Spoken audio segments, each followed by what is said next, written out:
So, and of course, we're in the game.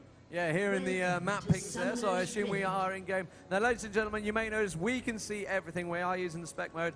Now, we can't give anything away that the guys can't see. We can see them, you can see them, they can't. All they can see is their map. We've got the full hacks going on here of Riot Games. This is something that we're pushing to get released, don't worry. We've been chasing these guys all weekend saying, hey, about that spec mode, you know, it'd be really nice to have it.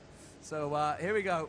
We are live and underway. It is I Wear a Cape in Real Life, also known as SK Gaming, versus Counterlogic, the US team. And as you can see, things are gonna get interesting. Here it goes. And Mumu gets hit by volley. He's gonna jump on. There's a dark spot. He got on Twisted Fate. Done by Tarek. Garen's spinning around, but Twisted Fate will flash out. Mumu super low, but gets out for himself. And looks like everyone will just barely escape a good flash from Twisted Fate, getting himself safe. Did lock the gold card. Yeah, that's right.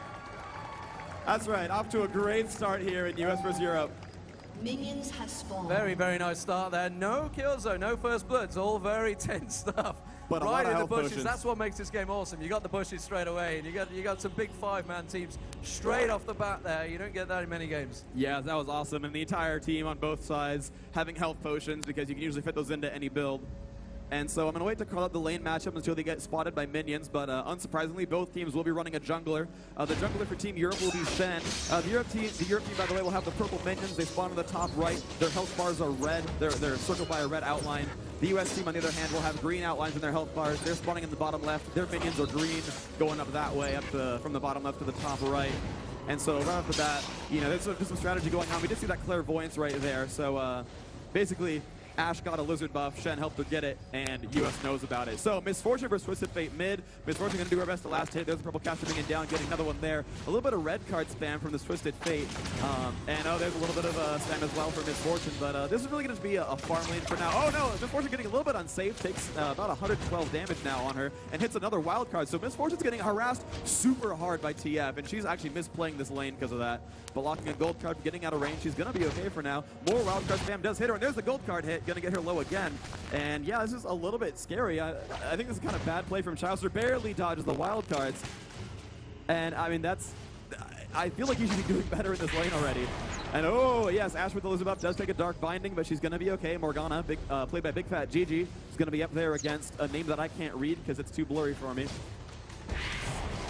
So yeah, we're going to have Ashe versus Morgana. That's going to be the solo top lane. Obviously, we've got two junglers going on here. So Twisted Fate. Down the bottom, I can see it is Soraka and Kassadin, I believe. Yes, I can see Soraka and Kassadin versus Tarek and Garen. So really, I got to tell you, the US side have really got, I'd say, a slight advantage here. I mean, they're not going to get any kills out of that side. Yeah, okay, so you're right. So here's that Tarek Garen lane. The reason it's so good, for those who don't play League of Legends, and I'll also introduce LoL to you in a minute, Tarek has a range stun. I believe it's 600 range, and when you hit it at the max distance, the full 2-second stun, I believe. And Garen is such a powerhouse early game. His damage is super, super high at the very early stages of the game. And in late game, he becomes very tanky and durable, and he still scales all right, but his superpower is really killing people at levels 1 through 9. That's really his big benefit to the team. And combined with a stunner like Tarek, and also one who can heal, it's just such a powerful lane. But the Soraka, the Soraka Kassadin lane that we're seeing here is one that's pretty safe. They both have ranged spells that deal pretty good damage. And Soraka especially is a great sustainer champion. She can heal, she can give mana back.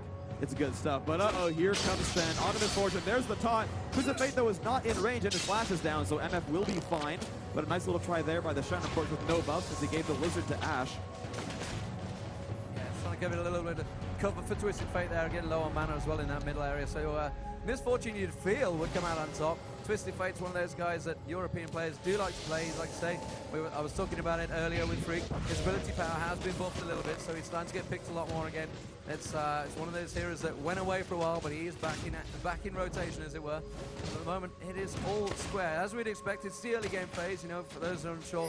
You know, they've got two junglers, which means two guys going around, picking up the neutrals in around the neutral area. And I can see it's about to go off on the map. You guys can see it, we can't see it, so we can see it. The rest of the teams can't see it, so no, he's given up. He's given up. He's going to pack away. So still, we got the 2v2. Still no first blood. Still all square. We are around about coming up to the, getting close to the 10-minute mark already. So it is a very tense first start. We thought we saw this. We saw this in the North American finals as well. Oh, but here we go. Just kidding. There's a Numu. There's a flash from Ashe, and she will dodge Dark Binding. Takes a puddle on the feet, but she's going to be okay. Dropped down to only like 300-something health, and she's actually going back to harass after casting Ghost, realizing that Amumu won't be able to land any attacks for quite some time. So just a completely oh, there's the hawk shot. Does reveal Amumu. Amumu will back off and not bother anymore. His golem buff has timed out as well, so not too much more spam for him. Tarek, the champion who seems to have clairvoyance here, will continue to try to reveal the enemy team and do what they can here. And as the minute count ticks up to about 7 minutes, the first neutral, the buff camps will respawn around 7 minutes roughly, depending on how fast they died. And that's where we're going to see Shen and Amumu and everyone else come back with new buffs, and they're going to really redouble their efforts to gank. So in the meantime, though, Shen will take over mid, as Twisted Fate will go back to heal and grab some new items, and we're going to see what he does with that. So we got some good ward placements from both teams at the moment. You can see going out on the screen. Obviously, they don't know where it is unless they're using vision wards or getting potions, but that would be a little bit too early. Misfortune gonna leave mid. Now I was gonna say, leaving mid, wide open space. Why would you do that? You're gonna hide yourself if you're doing that, or doing it right in view of Shen. So at the moment, it is still all square, and just we're gonna start moving into mid-game phase soon enough, because they've pretty much done with the jungling. They've all done one or two rounds already, so at the moment still it's just Soraka and Kassadin. We're not seeing any double stacks up yet. We're not seeing any junglers moving out other than the few attempts we've seen, so it's very much in that quiet period before the storm, as it were. Yeah, so real quick, since we have the laning phase going on, the most action-packed lane will probably end up being bottom with Garen and Tarek, and I want to get a bit of crowd interaction going on. So again, he's the lane with Garen, and we all know what Garen's favorite quote is, right? So on the count of 3, I will hold the mic out, and you guys will all yell as loud as you can Demacia. On the count of 3. 1, 2, 3. And those of you watching online, you wish you were here. Yeah. Certainly, we saw a bit of clarity going out there. A good spot on the blue buff, I believe that was. And a scope, so I didn't see who exactly had the clarity, but we haven't seen the summoner spells yet, so maybe we're going to get a tab and try and catch those from the wonderful cameraman at the back. Oh yeah, our cameraman needs to go ahead and press tab real quick so we can see the summoner spell allotment for the entire team. Thank you very much. It's like you can hear us. Magic. So yeah, so there is Tarek indeed with Clairvoyance and Ghost. Ghost on all 5 members of CLG. That is actually very common. USA really loves Ghost, but meanwhile we see that while most players on Europe have some kind of mobility ability, they like Fortify. They've got a Fortify on Shen. They've got a Clairvoyance as well. They've got a Summoner heal. They've got 2 Ignites. They've got Exhaust. So they have a little bit more of a varied assortment of spells. But I think it's kind of cool that Europe plays a more offensive Summoner spell game, and USA plays much more defensively, which is also a bit of a clash in the styles of play, because Europe really loves to poke and play really long-range games and do these little like in-and-outs and harass, and USA is much more about the AoE ball. This is really what their team comp is with Amumu, Morgana, and Misfortune is a very like AoE ball like crush thing, and yet they're the ones going for mobility. There we go, get on the top. Twisted Fate trying to get in there. Morgana, he's getting locked down. He's going to surely pick him out, but Shen comes in to save him. Morgana's going to get away with that, and Twisted Fate with literally no health left manages to get away. So nice cover from Shen there, because he was undoubtedly dead there. Yeah, that was pretty good. That was a good play from Shen, and an ult on top of Twisted Fate to scare Morgana away. It's kind of interesting because Twisted Fate went back in to try to gold card Morgana, which meant he was still standing in tremendous soil, had to flash out despite walking back in, which I thought was kind of funny. Where he really could have just flashed in to land a gold card instead, but chose like, I'm going to run forward and then run away with Flash. So let me pull that cooldown real quick. So Twisted Fate already having used Flash twice this game, I'm pretty sure he's tournament utility, so that's like a 7-second cooldown. But yeah, I mean, that gives the European team great team map coverage there. I mean, Twisted Fate can literally ulti in, Shen can ulti in on top of them. They can pick someone off very quickly. Exit frags, here we go, Twisted Fate's coming in, and it's going to be Tarek. They're going for Tarek of all people. Garen's going to go, yo, I'm going to spin on you, and you're not going to get my boy. Yeah, so that was a good play by Garen. Managed to zone them out, just spun around on Chasm, getting him a little bit low. And it was a really good play because they have 2 to 3 Ignites in this Europe team. Anytime they're going for someone like Tarek, normally Tarek is a really good self-healer, but when you Ignite him, your healing is downed by half. You only heal at half effectiveness. So even though his ultimate, heals him every second, and he can self-cast his Q spell, Infuse, to heal himself for bonus, if you still cut that in half, it's not that impressive anymore. But, we see in mid that Chow's doing a good job last hitting. He's already blue-pilled once. Unfortunately, we have these overlays for the team scores, so we have no idea what his items actually are. But if we press tab, we can see if he's been farming too well. So let's see. Chowster is on the bottom with 34, 54. That's way too blurry. Something ending in 4 minion kills. Has boosted speed and 2 Doran's Blades, though. Also carrying a ward. A lot of wards. You can see the green squares in that scoreboard in the middle column. Those are all wards the players are holding, trying to get themselves more map awareness and do what they can. We're going to get a team fight down the bottom. Garen is coming in there. That's going to surely be first blood. Garen, there we go. First blood. Kobe getting in there. Beautifully done. And Kassadin goes down. Also Severus playing Kassadin. Like we mentioned Severus earlier on, but he is unfortunately winning first blood. Also, there's a bit of a push on top lane. I can see at the moment. If we can have a look up there, it is Morgana going for it. There is the 45 coming in that Shen was carrying, so that's going to be easily covering that. And that is first blood to the United States of America. Yeah, well played there.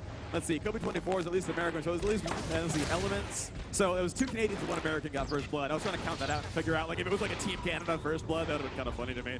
But yeah, so that was actually really, really great synergy there. It was a really good fight overall by America. It seemed as soon as one stun ended, someone else put one on. So it started out with Garen silencing, then Mumu landed, Bandage toss, then Tarek stun, and then Mumu ulted, and Kazim just like stuck there in place, like waiting to rip block away and just couldn't.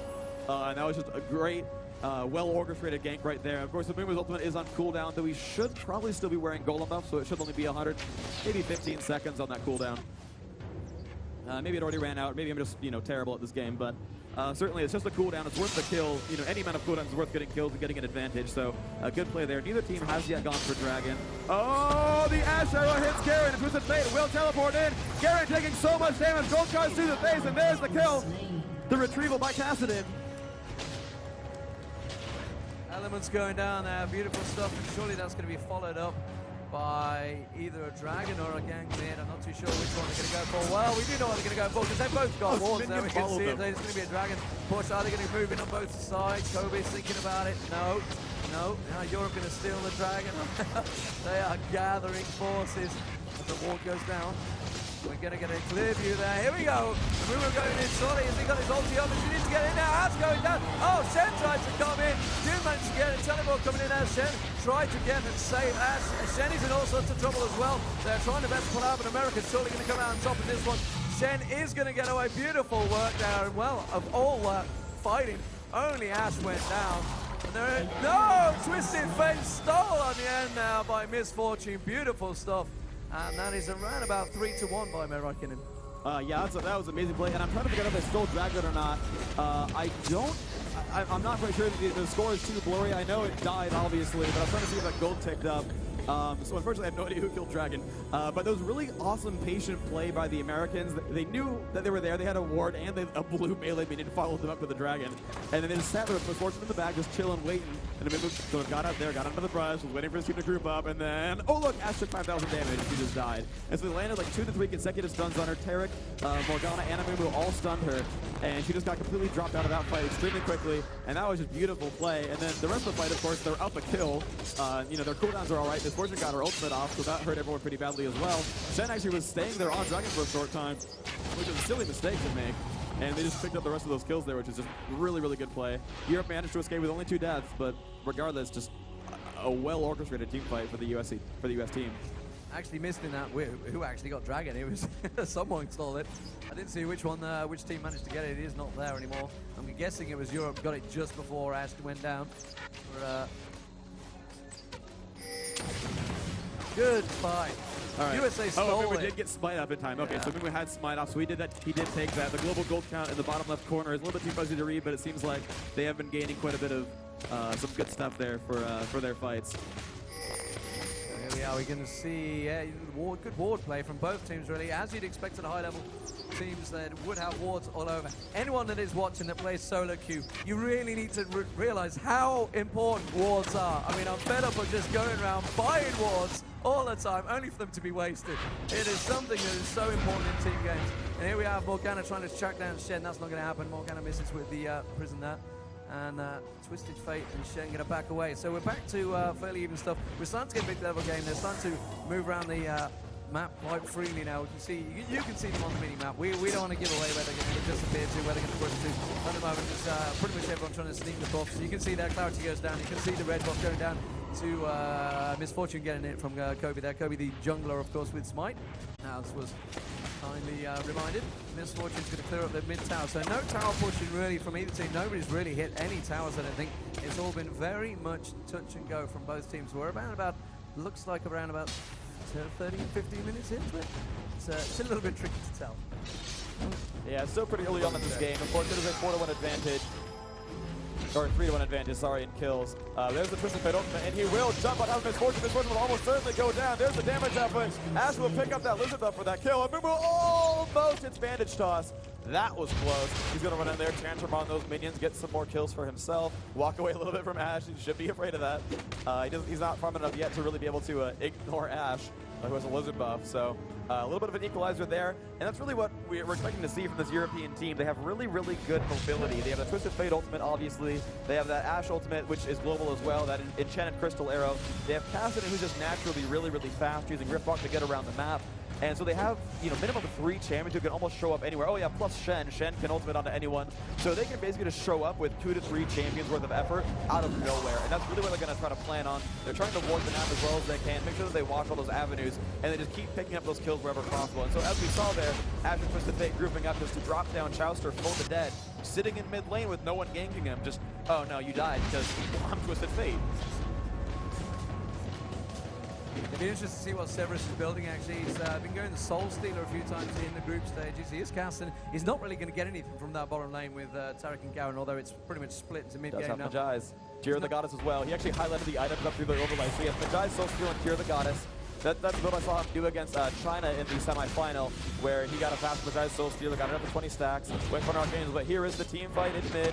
There are 4 players from CLG pushing on the turret, third it down to half. But there is the Converton and the Fortified. Beautiful combo there. Tarek taking some damage down to half. Ash Arrow just barely misses. If that had hit, if she had cast that earlier, and she really should have actually. She should have cast before Shen went for the taunt, but it was guaranteed to hit. Maybe it was just cooling down, but that certainly could have been orchestrated better. Most certainly not the most legit arrow of my life. Maybe get that reference.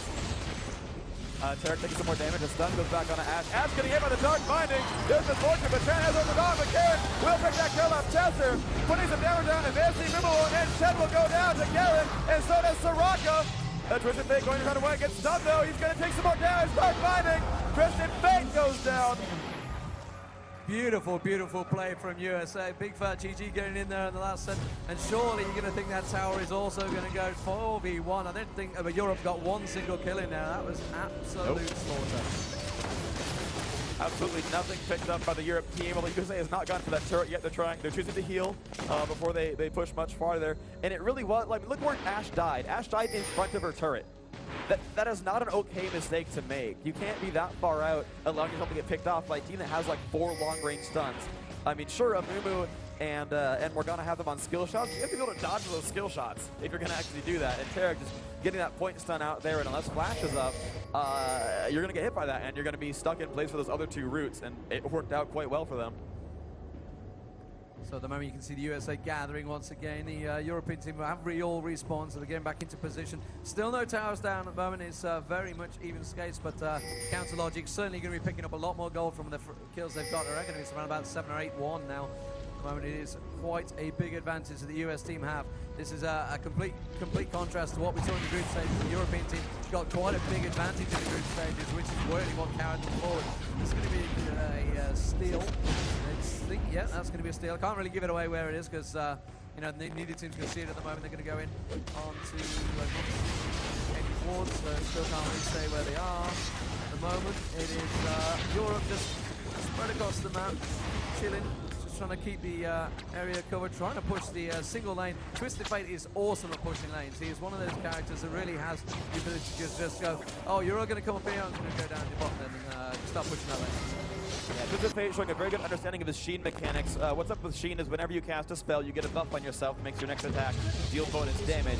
However, Sheen has an internal 2-second cooldown, meaning you can proc Sheen, then attack, then you have to wait and proc it again to attack. And so what he did there is he locked a blue card, attack, waited for that timer, and then wild card to cast Did I call it or what? So to Rake getting the top top turret down there. Immediately using his ulti, seeing the entire team of the US and going straight for the tower. However, as you can see on the map at the moment, there is something else happening. We'll hopefully try and get to it. Here we have a big push from the German team. At the moment, they're trying to go in. There it is. The ward goes down. They can see an early Baron push coming from CLG.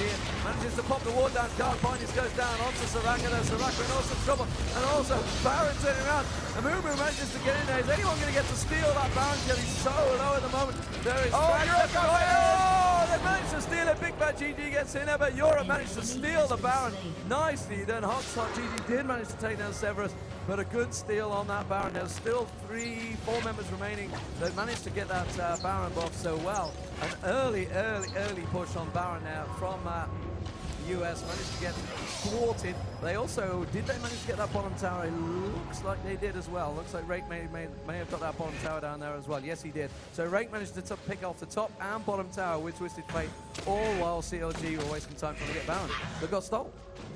Yeah, so that was a good play by Europe. They managed to spot them doing Baron. Soraka dropped the ward. They stole it with something like volley, just some low damage poke. I don't think they had a smite nearby yet. Managing to steal the Baron. They did give up 2 kills for it, so only 3 people have the Baron buff left, but one of them is Ashe, so that's always going to be useful. And I think Soraka and Shen, the last 2. No, Twisted Fate was down there the entire time. I forget which ones died. It was Kassadin and someone else jumped in. Yeah, Twisted Fate has the buff. I think Shen was the one that died as well. Those are the 2 that can actually jump through the wall, so that makes the most sense to me. But I could just be wrong, so I don't know. But yeah, Shen was the one that died, and Kassadin and I saw die as well. So those 3 have the Baron buff. That's pretty good news for them. Twisted Fate doing tons of damage with his red card and the wild card spam, just farming up some gold. A very ganky team, as we saw before. Their mobility was just so great, as they just had Shen show up and help them steal it, and they had just great vision in general with Ashe tossing out her spells across long range and Hotshot as well. So, a very good fight right there. Of course, the USA is still winning very much in champion kills, but that doesn't mean everything, and they are grouped up to push mid. We'll see if they can take this turret down. The mid tower going to go down here. Something we've not seen actually so far. I watched it in group stage. The European team were immediately, as soon as anything went down like a Baron or a Dragon, it was someone's job purposely to put the time down exactly when that was going to spawn. They may well be doing it still in their heads. They're all on comms, of course, and you'd expect most pro teams to be doing that. Also, something you don't see in the season 1, 5v5s, the lower teams, they just don't have a clue what's going on with the buffs at the moment. But here we go, you can see Europe managed to gank up, group up. They're going to need to make use of this Baron buff, really. They managed to steal it, but they're not really doing anything with it at the moment. It is Ashe and Twisted Fate, really, the important ones. Soraka, obviously, with Baron buff's not really going to do a fat lot. So that mid tower down for Europe, and the 2 top and bottom towers down for the United States, or Canada, or look on CLG, it's much easier. But the medals are going to go to the United States. That's what counts. So at the moment it is fully mid-game, and you can see Twisted Fate revealing the entire CLG team. They know exactly where they're coming from there. They managed to pop the ulti off. He's thinking, yeah, I'm not going to port it all this, guys. I'm not that stupid. So he's going to use that port to try and get around the map. And Shenyu, the Shun, will be going with him. He's going to always port in as well. And at the moment, CLG, well, they're thinking, shall we push it? Shall we not? No, not really. SK Gaming ready and waiting. Okay, so actually I feel like that was a bit of a wasted ultimate from Twisted Fate. I mean, maybe they didn't know where the USA team was, and so Shen was afraid. But basically, he had been pushing top and had some minion waves there, and then without being pressured at all, and without that bottom tower even available for kill, Twisted Fate just popped his ultimate and then went to bottom, and then was like, oh right, there's nothing here. I'm gonna walk back to base now and like blow my cooldown. And meanwhile, USA was like about to push their mid. It's like, so you can't teleport to your team anymore and help.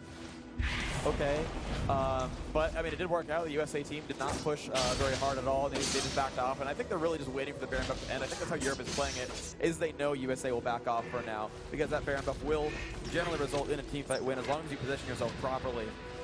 So Ashe still using the rest of that Baron buff. It should be ending in the next 2 minutes, maybe a little bit less. And we're just sort of seeing everyone do the lane assignments once more. Shen has gone to top, Twisted Fate's at bottom. Ashe, of course, was farming mid, and then those lanes have all been pushed out now. And here we go, let's see what they can do. They're looping around the map, trying to find a gank.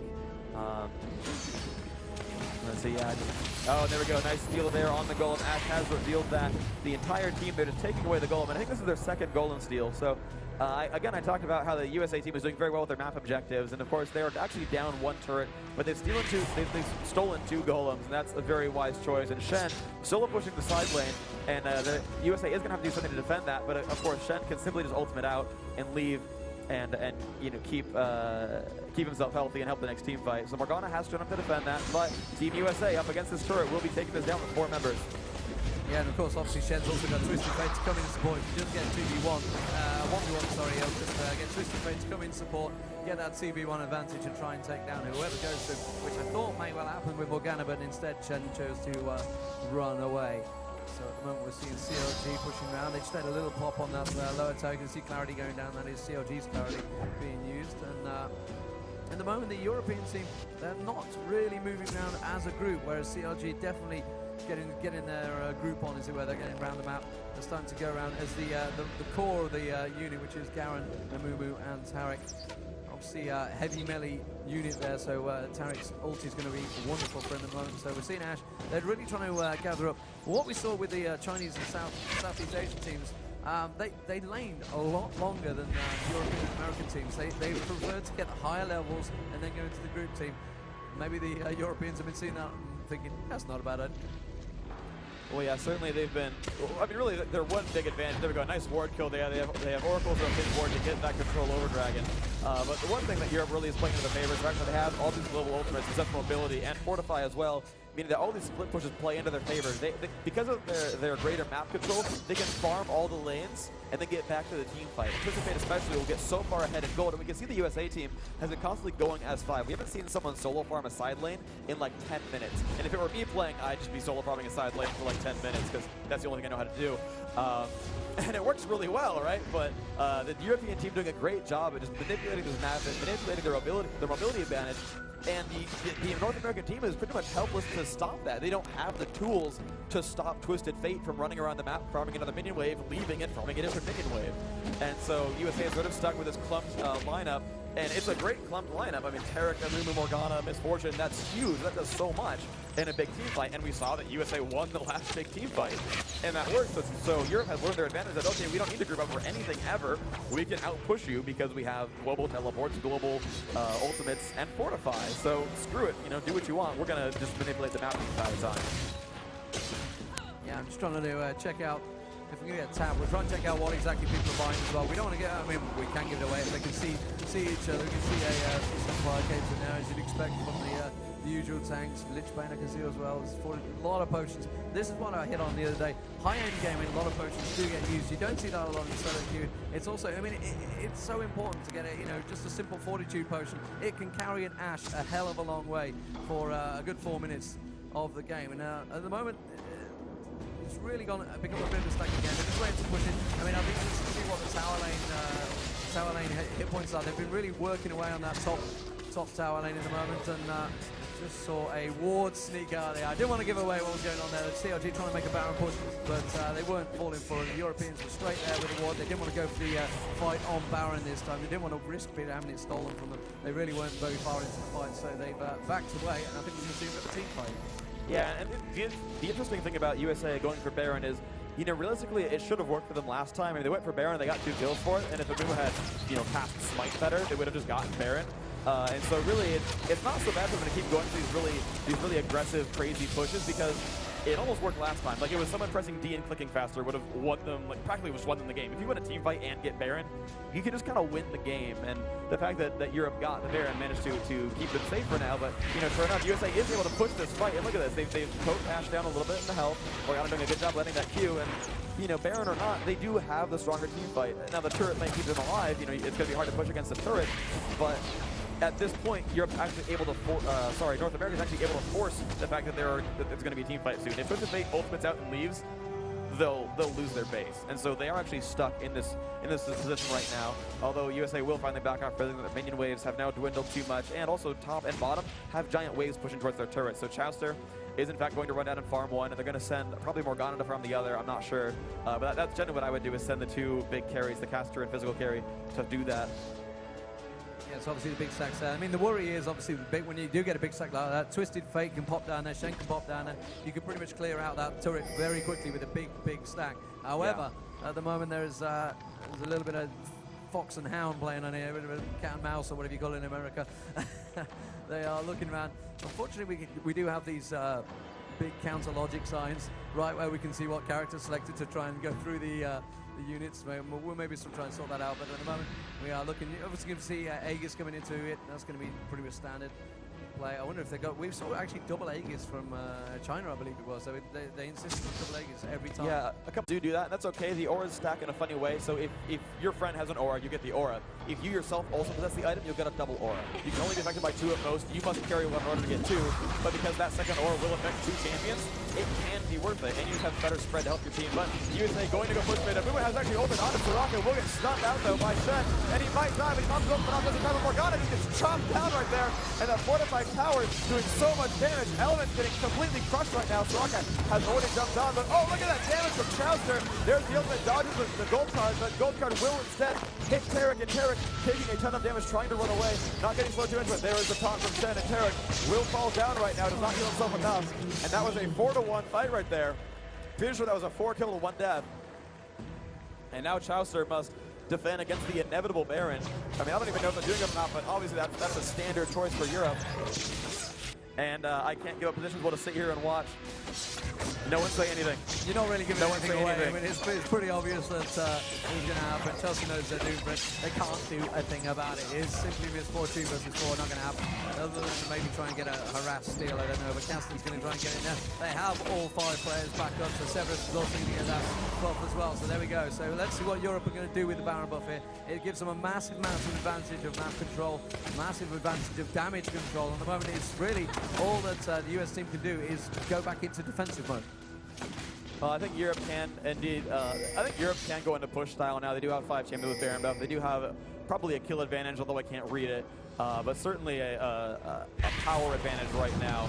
And I think it was just really silly by CLG. Kobe24 bandit tossing in behind a turret to ult, and he ended up getting silenced and stunned long enough that his ult wasn't even very good. That's just a silly move to make. I don't think that was a wise choice at all. And sure enough, the Europeans managed to get that improved Fortify going on, which really helped them win the fight. I think they would have won regardless of Fortify, but it certainly helped them get those kills a lot faster. And you never know, that actually might have made the difference between maybe Tarek getting out or something like that, or the kill being quick enough that they could do Baron. So that one Fortify is really cool to see, and they're putting it to really good use as well. And it looks like, you know, finally the Europe team doing much better with their map objectives. And I'm pretty much just counting down the seconds until they decide to push, because I know they will go for it. They've got such a huge advantage. In the next about 4 minutes, they will start a push. Baron buff lasts about 5. I think that's roughly correct. And there we see a Clairvoyance going down. Can you scroll up? Yeah, okay, so USA does know that they're going for Dragon, and Europe knows that USA knows, and they know that they know that they know that they know that they know that they know. And that's going to be some cool little counterplay there. A ward going down. They can still spot Dragon. Can they steal it? No, they can't. Shen will smite. That will take that down. And again, just more map objectives taken by the European team. Yeah, meanwhile, Twisted Fate quite happily pushes the left-hand lane. They can see that. They can see what he's doing. He's quite happily working away. He pops his ulti there, I think he did. Yes, he did. He's just going to port away. And join his teammate down the bottom there. So at the moment, you know, they've not really made a massive use of this Baron buff. They've not managed to get a tower with it. All they've done, they've got a Dragon buff, fair enough. The Dragon gold, the extra gold from that, but really they've not pushed the mid tower. They had a 4v1 straight from Baron. They could easily have gone straight and got that mid tower. Misfortune, I don't think could have done anything about it. They were only just about getting spawned, so I think they could have made a bit more use of that Baron buff. It's got to be close to running out already. We're seeing a little bit of a counter up now. Start Viney's there, but in the middle of the group, and it was on Soraka. Soraka was like, yeah, not doing a lot for me. So I got a feeling Mumu on that tower buff. When the arrow went in, there was great fortified, but he didn't pop his ulti in time. He got straight in an Ashe. He needs to pop the ulti then. He gave not Ashe, who was he on? But Ashe managed to get the arrow straight off. He wouldn't have been able to do that as soon as he got straight into the movement. So I didn't really know what Kobe was doing. I was expecting him to go straight for the ulti as soon as he got the bandage straight onto him, but different to play from Europe and America, I guess. That's all I can say. Yeah, Twisted Fate at the bottom lane is pushing there a little bit, has backed off slightly. The only thing I'm interested in seeing is that Europe has not run a Summoner Teleport, and Europe is sort of known for running Summoner Teleport, and I feel like with the way this game is going, like Twisted Fate, if he had actual Summoner Teleport, would be hilariously just stupid in this game, because he could teleport through a lane, push it, and then ult out. And just every time the cooldown is like literally teleport to a lane and then teleport out. There's nothing they could have done to stop him there. They do not have nearly enough mobility. I mean, none of the teams except Misfortune are even very mobile on the US team. So they were really at the mercy of everyone to teleport. Oh, there's the Dark Binding. Does hit Ashe. There's the stuff that she will flash dodge it. Cassid and General both show up as well. And yeah, there's nothing to hit them there. But they are still spamming down. Of course, they have bonus mana and health regeneration thanks to the Baron buff. Twisted Fate will group up towards the left-hand side. He will take down some minions, and USA will decide if they want to counteract this or if they can sit there. Dark Binding does not hit anything, just tags the minion. Ashe still trying to spam away and trying to hit Misfortune. Misfortune, of course, able to easily farm these minions using double up. And notice that she could have went for those minions there, but backed off instead. Zyla were using the extra advantage there. CLG were really with the choice of do we stand and fight or do we move? But that is 2 towers for Europe there. Very nicely done. Rate game to the side there. Zyla pushing on to the mid tower. So now really the massive advantage, although you've got to remember that inner turret of the mid lane is literally on no health for the European team. So it's not that stacked at the moment, although that is really the only one that's left.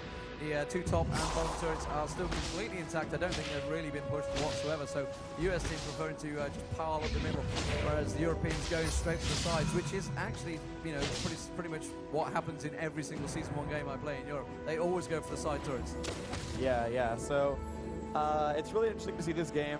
Again, I talked about the champion picks earlier on, right before this game started, how, you know, US was so sure in the crowd as well, just so sure that US had outpicked them. But, you know, the mobility advantage is huge here. And you can make the case that US has misplayed some of the fights, and you're absolutely right.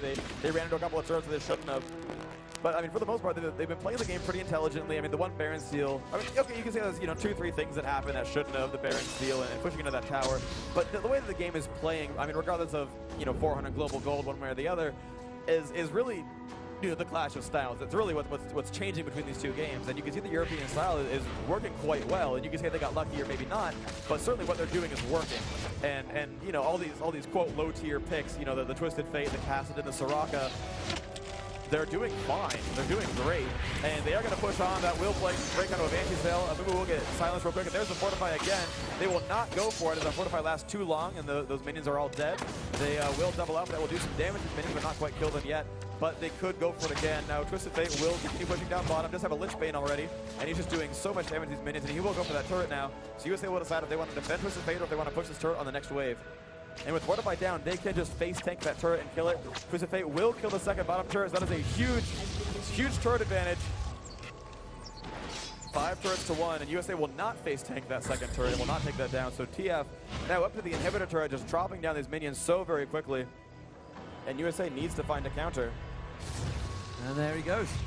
and off he goes, moving up to the top lane, getting a ton of free gold. There's the red card, and just so many minion kills. I think he might have annoyed Severus there, because Severus was about there going, oh, I'm going to have this now. It's all mine. Yeah, so Twisted Fate, whenever he gets a little bit more ability power, will be able to one-shot the ranged minions as well if he wants to with the wild cards.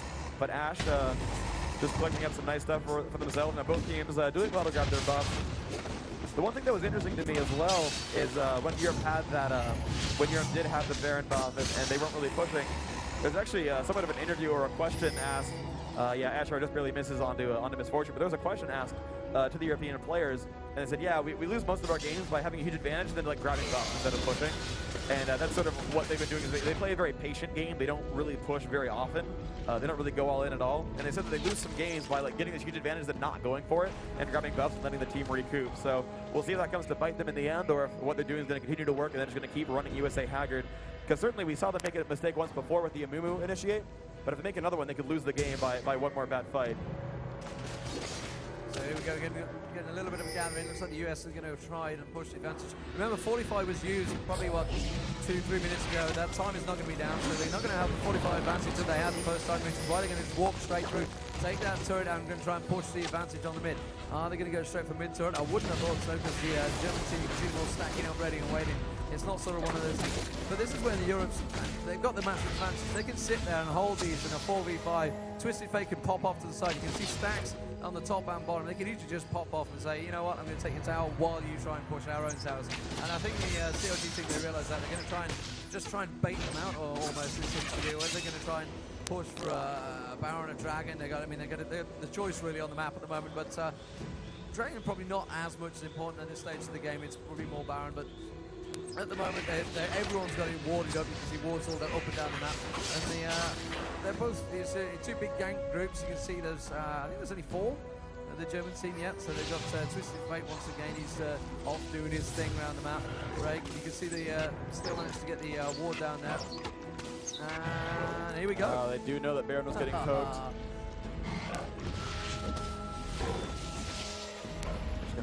All right, so yeah, so we see that Twisted Fate is pushing the bottom by himself, doing some very good damage to these minions, going right up here onto that turret, spamming that down. Very good stuff. Has lots of minion wave, but will continue to poke that down and do what he can. Drops that down, one more hit, and yes, there's some, misses that kill actually. There's some free gold otherwise. And he's going to continue to push that bottom turret down, doing whatever damage he can. And USA is not yet reacting to that action at all. And you think that's going to be kind of a problem because he's onto that turret. Now Morgana has now finally flanked it behind him, and Twisted Fate has not yet ult. That tower is very low. Will Morgana duck mining, and that will break it. So Twisted Fate in bad shape. There's the Soul Shackles going to do some damage. Will die right there. Morgana picking up that kill. Has finally stopped that reign of terror from Twisted Fate. And again, whenever Baron is going, please, we need to be very quiet about that. Not all the teams will always have that revealed. No one do the oh, because then they all know. So by the way, I've actually heard that comment before, like, oh yeah, we hear the other teams talking all the time, and when they get excited, we know something's happening. So we're going to continue to call side lanes when that kind of stuff goes on, and when teams finally show up, then we'll let that go. But I want to try to urge you guys to be a little bit less excited. I know it's hard, this game is awesome, but in some cases be a little bit less excited than normal because we do want these teams to be blind when they're supposed to. Yeah, we want it to be fair. That's oh my gosh! Nothing! Yes! Okay. I was just thinking, that's, what? That's exactly. Exactly. Some minions are dying, holy! The minions. Feel the minions. So here we go. CLG going to make a push onto that first base tower. Could they be the first to go over? But the base tower at the bottom of CLG is about half in point. Twisted Fate pushing on that one. The Twisted Fate still down. It's 4v5. They can defend this 4v5 pretty easily, I think. At the moment, CLG trying to really feel the way around this game. They've been knocking the potions back. And Misfortune did have an agility. I think he might have had a brilliance going as well, but didn't really make use of it. So that's what 600 gold straight away wasted. But they've been running around in these group stages, group fights, not managing to make any new counts at the moment. Europe trying to dig out and defend. What would we go for? CLG going to be trying to push as well. We can't really give anything away. Well, Europe has clairvoyance, so both teams know that both teams know, and they're going as hard as they can. They're trying to take this Baron down. Now Europe has shown up the clairvoyance. There's the app. Who will get the ult, and Europe will steal it again. Shen jumps across the wall, but they can't kill Shen for this. He will try to get out. I don't think he'll be able to. Cassian in the middle. Cassian drops down. Shen will probably die as well. Getting stunned by Morgana. Getting dropped down. He tries to hold the way onto Soraka, and he will not get out. That will be not a kill. He shadow danced over the wall. Uh-oh, Morgana kind of low. The juice buckets to take. There's a stun onto Ashe. Take it to damage. Oh, Morgana is pretty low, and yes, Morgana will go down. Soraka getting the kill. Twisted Fate has teleported. He will hit Misfortune in the back with a gold card. Very Two nice. standing members for USA. Uh-oh. He's trying he's got to damage. not stun Terry. Okay. Yeah, he pulled the red out, wanted to pull the yellow out. Well, that was trying to do it under the pressure of the stage lights, as it were. So, very nice fight from Europe there. We obviously can't give too much away, but they haven't got clarity. They've got it ward down, so they could see what was happening. Very good steals. So that's 2 steals now to Europe.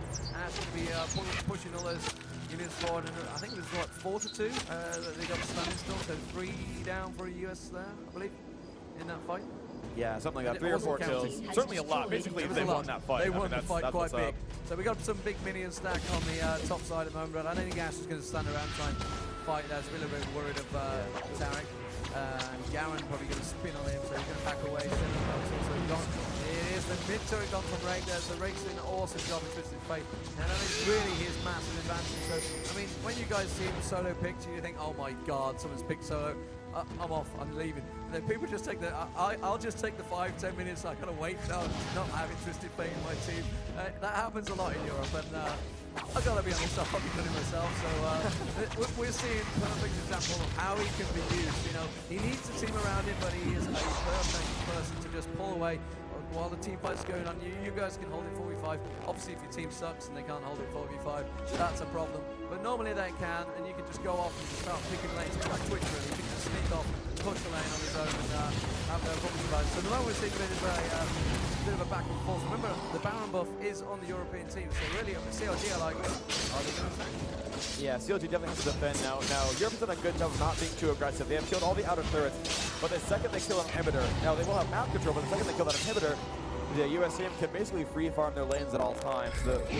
Even the non-super lane will actually get more buffed minions, so all lanes will automatically push. And there are games that have been lost by simply not by committing enough to kill an inhibitor, then backing off and giving all 3 lanes up to the opponent. And getting Baron on spawn every time is not as much gold as getting 3 lanes of permanent farm.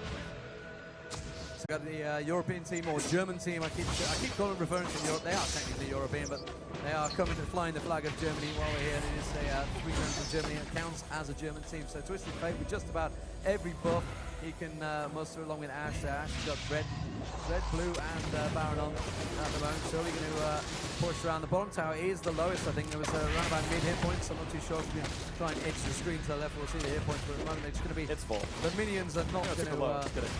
No, Twisted Fate put a bit of hurt. Yeah, it should be really low. Twisted Fate hit it earlier. I forgot that part. He was the one pushing solo bottom for a while as they're trying to fake on Baron. So again, the full. Oh, but they found TF and Misfortune doing some damage. He will try to ultimate out, and Shen shows up too. But Ash already killed that turret bottom, so they're doing a very good job. Ash is onto the inhibitor. Now Tarek will try to stun, but will get slowed right there. So Cho'Gath can heal almost in range for that dazzle. Free inhibitor and the ghost being used by just about everyone. Morgana's going to try and cut off Soraka and Ash there. Will they get inside? That's the question. Yeah, Ash flashes those arrows. It's in all sorts of trouble. Will surely the stun's going to come in a moment from Tarek. He's a bit silent. Very nice. There's the shatter. Oh! And there's the. Okay, yeah. So he's going to get advantage there. He's going to try and stay there, but Soraka is going to go down. Still not going to go down. They're more interested in getting Ash. That's the important kill. Now they're going to get Soraka. Shen's like, yeah, you're dead. Yeah, very good job there. Oh, very nice. Twisted Fate, though, up the top. Again, they're just using that map mobility to their advantage. But again, yeah, those team fights are so good for the American team. They made that happen every single time. They would just, if they could make a fight happen, they would get it. And the cool thing there from Tarek is he actually waited until he got in range for Shatter to break the main veil before stunning. And then just really good sort of target selection. They didn't overcommit on the one champion. They knew that they had enough slows and stuns to pick them off. And so they kind of split up into groups. Garen just like left Soraka where she was and went up to Ash. And we helped kill Ash. And I think went back around and killed Soraka as well. So they got 2 champion kills. They lost 2 turrets for it, which is probably better for Europe. But this does give USA a quick winner to push, as they're still going to wait for the last 2 champions to respawn. And Twisted Fate's ultimate should still be down for a few more seconds, but he'll get out pretty soon. Now to put a rules question with you, is backdooring allowed? Of course backdooring is allowed. Oh, Are you kidding? No, we can see Twisted Fate can't have that chance. Here we go. We got Fortify going out there from Sleazy Weezy. He is playing Shen at the moment, casting in and out. And really, from this point of view, I don't think CLG can push in against them. It's not on a 4v5, maybe not, well, certainly not in a 5v5. 4v5, they don't seem to have the damage at the moment. They've got a lot of stun ability, a lot of crowd control, but the massive damage at the moment, certainly with Twisted Fate and Cassidin, they've managed to stack around. I'm not so sure whether Cassidin's actually stacked any books. I don't think he has. We're going to, I can't see whether he's selected. He's got 4 stacks on him. Yeah, that's Warmajai stacks. Which is not worth it for the moment. Not yet, not yet. He's getting there. He's doing all right. But yeah, they're not getting all the champion kills. They've won a couple team fights, but Europe's real strength is in their push. And I'm surprised that their strength is in Twisted Fate, but their strength is not in champion kills. And I'm surprised that they still love going snowball items when their strategy is towers. That doesn't make a lot of logical sense to me when they couldn't be getting like a Sheen or something else faster and do stuff with that instead. But right now, USA, of course, in a bad way. They've lost most of their base. Twisted Fate at any time can backdoor an inhibitor. And inhibitors don't get the backdoor bonus, unlike turrets. So the inhibitor will drop pretty quickly if TF abuses his Sheen procs, well now Lichbane procs properly. But what CLG really needs to win this game is to be able to, if Twisted Fate does backdoor, and he can get an inhibitor, but he won't be able to take the Nexus without minions. And so that's okay. USA can give up an inhibitor because those respawn, they'll get the free farm. What they need, though, is they need Baron. And they can take Baron and take that into a push. And if they can make that work for them, whether TF backdoors or, all sorts of random stuff, there's lots of ways that they could make a push happen, whether if Europe makes a mistake or they just go for it and hope that Baron buff is enough to carry through a tower dive. But USA certainly not out of the picture. A black shielded Misfortune can ult an entire team, plus Morgana and Amumu can stun an entire team for about 5 seconds. And so they certainly have that team fight available, and they do have all 5 members there. They do have Amumu and Misfortune with Banshee's Veils. Those will block some of those initial stuns. That volley does miss, and here they go. They're going to try to push in. Twisted Fate ult was casted recently, so that should still be down. One of the Banshee's Veils has been broken. Misfortune does not have hers yet, but Ash still spamming volleys. That damage does go through Black Shield, as it is physical damage. Has poked Garen a little bit more, but of course Garen will be able to regenerate quite nicely, make it rain, doing no damage at all, and they're going to now group and try to push. They do have a good chance at this. You're doing a great job of pushing these minions away so that they can wait for this Twisted Fate ult to be back up and just push from there, and that might not necessarily force USA's hand, but if he does get to go up to the Nexus, that will force him to defend. Twisted Fate can solo push the Nexus if he has a minion wave with him, and he'll probably get one turret per wave. Yeah, there's a minion stack as well, so they've got to be real careful because there is a wide open inhibitor on the bottom left. You can see that minion stack is working in there. That's been built up. The bottom lane's not so bad. At the moment, it's all about a team fight. They don't want to push out early. They know Baron's up. I'm pretty sure Baron's up right now. Both teams know Baron's up, yeah. Yeah, and so it's really about that. The problem is both teams know it's about that. They're going to have wards there. Both teams are going to see it. Twisted Fate's certainly going to see it. They're not going to, even if they sniff it, they're going to be Twisted Fate straight on there. You can see the minion stack going in there. So this is really CLG. They need to do something. They need to act, otherwise they're going to start getting minion stacks pushing on them. And as soon as one of those hips go down, they're in a little bit of trouble. But, you know, we've seen some incredibly long games. We saw the China-South Korea game, Southeast Asia game, sorry. I mean, they had all the hips down, yet they didn't win. Yeah, for about half an hour. Yeah. So, real quick, as we're waiting for the teams to bait each other in the brush and things like that, I mean, actually, I'm going to have to hold this off because there's the hot shot they have revealed, and there is the Ashe arrow, just barely misses. Again, this Ashe is not Big Fat GG, does not throw the most legit arrows in my life, and Yep really wishes they could trade players right now because he would hit everything, and I'm being a fanboy. That's why I'm here, to counteract the US oh, yes. fanism, as it were. So Twisted Fate also used the ulti actually there, and all he did is went down to the bottom lane. So obviously he was hoping that the arrow hit, kind of poured in, all confused for the minis, and fired the arrow. He missed. Yeah, Nyph, well, it'll get better. Yeah. But, you know, as we're in a bit of a lull, this team fight may or may not start pretty soon. I mean, how cool is it that we're here at WCG watching the League of Legends Grand Finals? How awesome is this?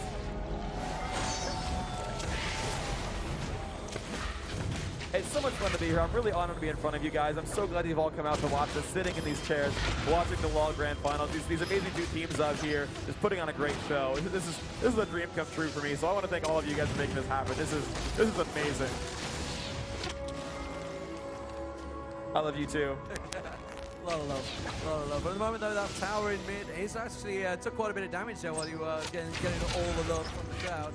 It's down to about a third health, so Darkbind is just about missing that. We're starting to see a bit of a push from CLG. Oh, misfortune almost going down there. And surely is going to see Europe pushed out. Yes, we do. Zyler takes down Kobe. It's all going on. Oh, it's CLG that's up putting back out. Managed to get in there a little bit. Has managed to back the hell out of there. Soraka's ulti was used, I believe, in now to pull off the heel. Shen's going to try and chase.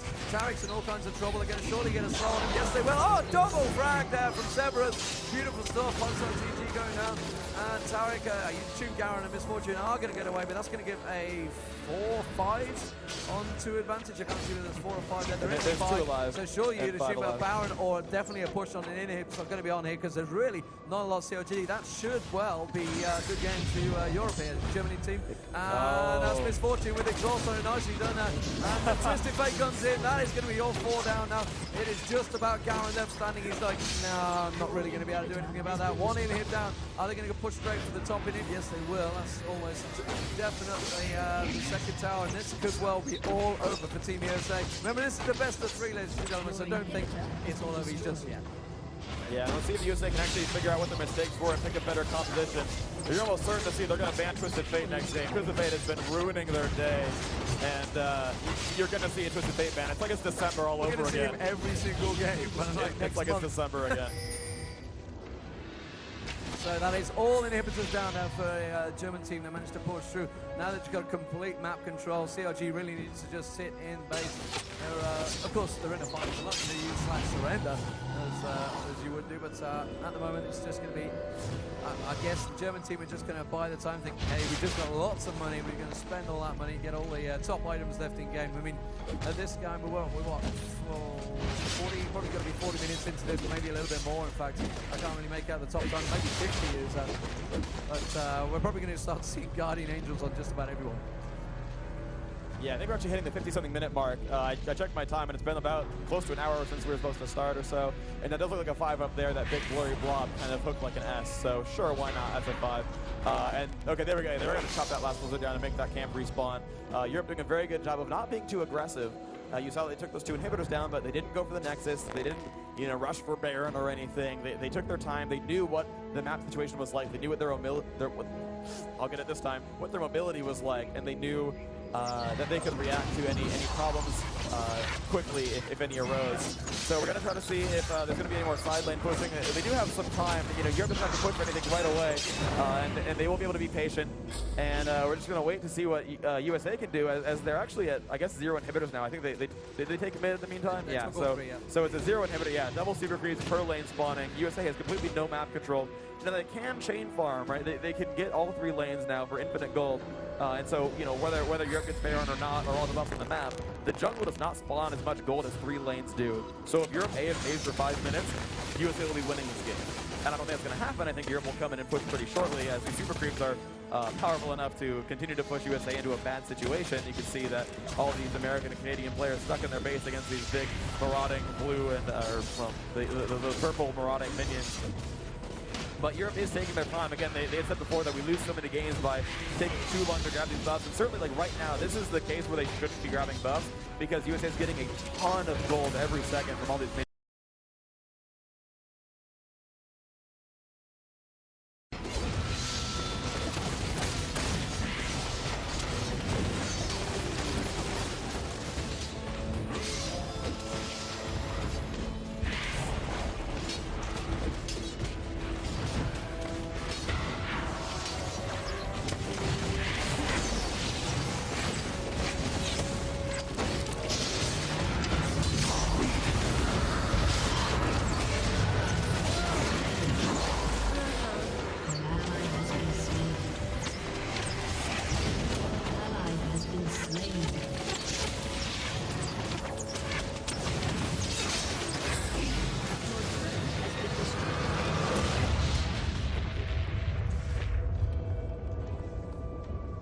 Defeat.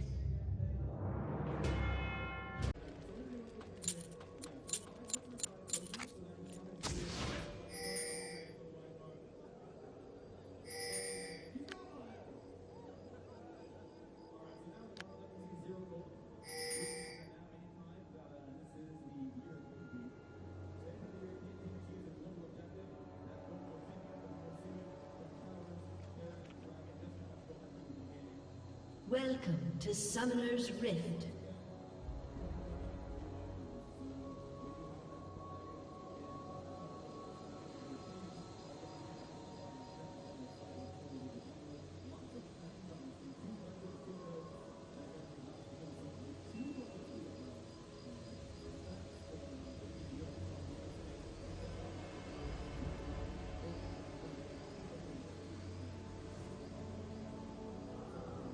"30 seconds until minions spawn."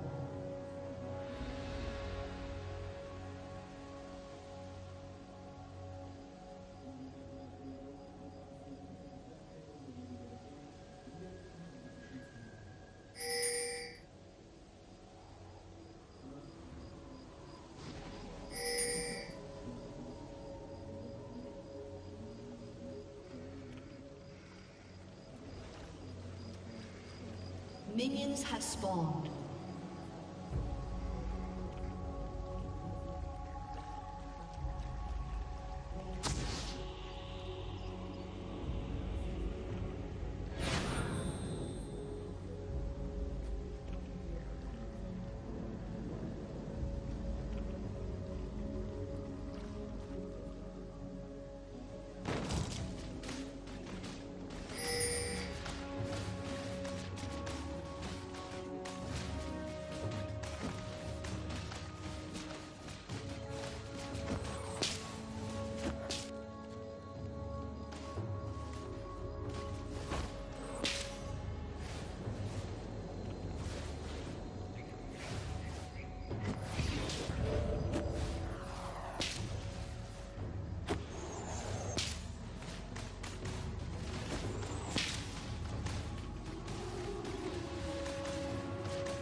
has destroyed a turret.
goes on, you know, the more weight the kills have, and that pushes that farther away from that. So it's in US's best interest to push sooner rather than later and try to put that turret advantage to work. Yeah, we're starting to see a couple of key items coming out for the well, you can see he's got HotshotGG's quite fed by the looks of it, judging by his items. He's got quite a lot of Renovators in there. It also looks like he's building his Zhonya's as well. You can see Infinity Edge on Tristana and on Misfortune, I believe. It's starting to get to that stage where a big team fight could easily turn this game quite quickly, and at the moment they are being very, very cautious, as you'd expect. There's a lot at stake here. Remember, if USA do contain this, we're going to go to the third now. But if they make a mistake in that attack, it is over for them. Yeah, so very good job here. Team USA pushing down to the turret. Jonathan did shield it, but by Nyph casting that wall there, they made sure that Team Europe would not initiate back on them. They got a pretty safe push there, and that's actually really, really convenient. Nyph can keep laying down these walls that will basically ensure their push survivability, because they can block off aggression. And the best part is if they do start going in, they can drop that wall down halfway through and completely separate the team. So Europe has to be super careful about how they initiate those fights. They either need to try to circle around or they need to all go at once. But if America plays with complete clarity, clairvoyance, I don't mean to name summoner spells, but if they're really watchful, if they're really careful about how they do those fights, Nyph wall can force them to win every single fight. If they do it just correctly, they shouldn't really be able to be killed. Unless they get too aggressive, which, well, you know, sometimes happens. Kobe. 28-2 in the China game. He was the feeder. Yeah, exactly. and in the US vs. China game, Kobe was the one guy who was 0-2 and was like, oh, good fail. Yeah, so we saw an Oracles on one of the units there. It was, but Ash did a little bit of trouble. They're going to try and go for Misfortune's trying to best pick off Ash, but it's not going to happen. He's going to get pushed away. Oh my god! Arrow was so close. Tristan's going to dive in there as well. He's going to get away. The long shot. Severus goes down to HotshotGG. That was off camera. We didn't see what happened there. But at the moment, you can see Nyph charging in. Europe needs to back away. They're in all sorts of trouble. They almost got Ash, but well, I didn't see what happened. I think it was in mid lane that we saw Severus go down. You can see, see where he's lying around. Garen tries to come in, tries to get a spin on. And still the minion stack builds, and again, back to all square. It's a 4v5, so one kill sneakily got by the US team, but they're going to feel unlucky not getting Ash. It's quite low. Yeah, that was super close. That was a really good play by the European team. Misfortune got isolated. So Shen went really aggressive, went for Ash. Misfortune went with and tried to do what she could as well. But Ash was really, really far and started picking down Misfortune, and so Shen ulted to try to save her, despite being like standing next to her.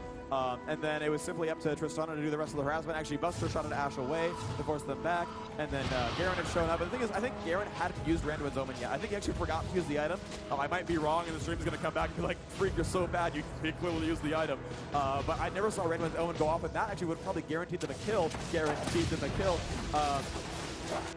By just pressing that one key, or for my case, X, thank you, that was terrible, don't applaud. That was bad. That was just pity right there. But, you know, Randuin's Omen really would have probably gotten to Tristana, because Tristana got pretty low as well, and as you saw, Nyph came into that fight late, and if Trist had been slowed by Randuin's, they might have caught on the wall, or get another stun, or something like that, so maybe not a mistake by Garen, depending on if I'm terrible at, you know, looking at stuff or not, but US team is certainly getting ready to push once more. We do see Nyph, Ash, and Garen getting ready to go. But the European team, of course, is conscious of this. They are going to try to wait around in the wings and defend themselves. This mid turret has not taken damage yet. Fortify should be up by now. Cassidy does have his Fiendish Codex, and actually the cool thing is he actually grabs Fiendish Codex and stops there. He's used this build many, many times. He grabs the Magi's, he grabs Archangels, but he grabs Fiendish Codex and then like pieces out and does something else. He usually rushes Zhonya's from there, and it's just for the cooldown reduction. Yeah, 0 stacks on the Soul Stimmer there for Severus. Yeah. Not good way to use it. Oh, it seems to be caught out a little bit. Janet needs to be careful. Uses the ulti, gets caught by the arrow. He's going to go down here. There's no way he's going to escape that. Nice work from Big Bad GG. Almost a waste of the ulti. Tried to push him away. Just they were already out of range. It's just that arrow was ready and waiting, and that's a nice pick off. That was really quite bad play by Europe. They didn't want to get caught there. All they were doing was trying to take a cheeky look at blue, and well, they'd already scouted it. They'd done a clarity on them when they were getting blue, so they saw they were going to possibly go for balance, and that's going to cost them a tower. There's no way that Germany are going to defend that one. That is going to be the left top tower down, and they're going to be moving in towards base towers. Nice done, USA. Yeah, so very, very good team play by USA. This is the kind of gameplay that USA excels at, right? Europe clearly excelled, and they had the wherewithal and the intelligence to play that very potent game, that Twisted Fate ult game. And then when America gets to make it be a team-fight game, they're so practiced in this type of game that they've just been running them all just haggard all across the map and taking all the objectives. And yes, there's an inhibitor. There's an inhibitor for the U.S. team, and you can just tell they're just winning this game in such great form. It's just great. They're putting on a clinic now of their play style. Last game was Europe showing why their play style was so strong, and I can't wait to see what online play is going to be like tomorrow. Coming back in and being like, oh, everyone's running T-Fate now. I hate my life. So at the moment we're going to see the two teams. They're expecting a boundless fly. Oh, look at this, surely. Ashara onto Shen down. Nicely done. The USA, they faked the pull away there, faked the Barons. Caught the European team coming straight out there. The bandage coming straight out from moving deep point. Catch it though.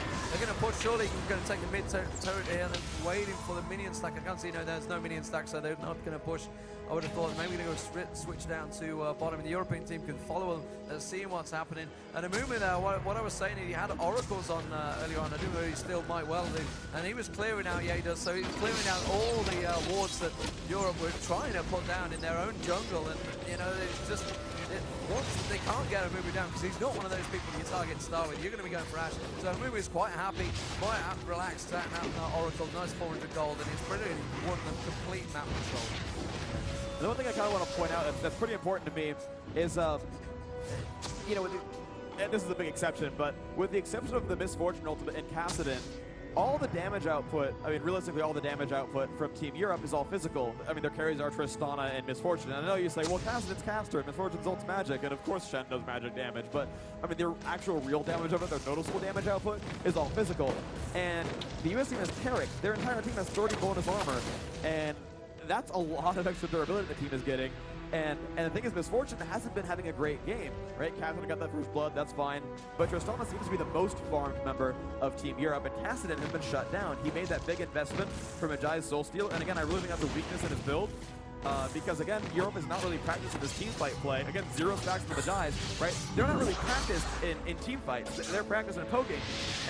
And as much as Kassadin is good at that play style, you know, they're going to be forced in a position where they're uncomfortable, and then they're also going for snowball items, which is just, I feel like they're just used to that build and they use it forever, but I don't think it's the right build. But USA going for Baron, that has been clairvoyant by Europe, and it looks like USA is not afraid of that at all. So it's going to be very, very interesting to see what they can do about this. As Shen has been walled off, and Shen will taunt the team, but die anyway. Chester picking up that kill. Jana, however, blocked off the other side of that wall. Tristana has jumped over, but they do tag her with volley. There's that stun. She will cleanse out, jump across the map. Garrett Demacia will take down Tristana, and now there is a single turret defending the inhibitor in mid, a single turret defending the inhibitor in bottom. Top lane is already gone, and look at this. USA going right for Anivia, of course, the best choice to tank a tower. Coming in there, leaving that to a Mumu now, all right. And yes, there's the Fortify and the Jana shield, so attacking very fast and the 50 bonus damage. But that will time out, and Europe is still not ready for this, so US will take that tower down. There we go, more shields coming out. 3 looking numbers for Europe is nice, but they're not powerful enough. There's the wall, keeping them from initiating. And that is now 2 inhibitors, and they will back off. A huge advantage now for USA. Cheer it up for them.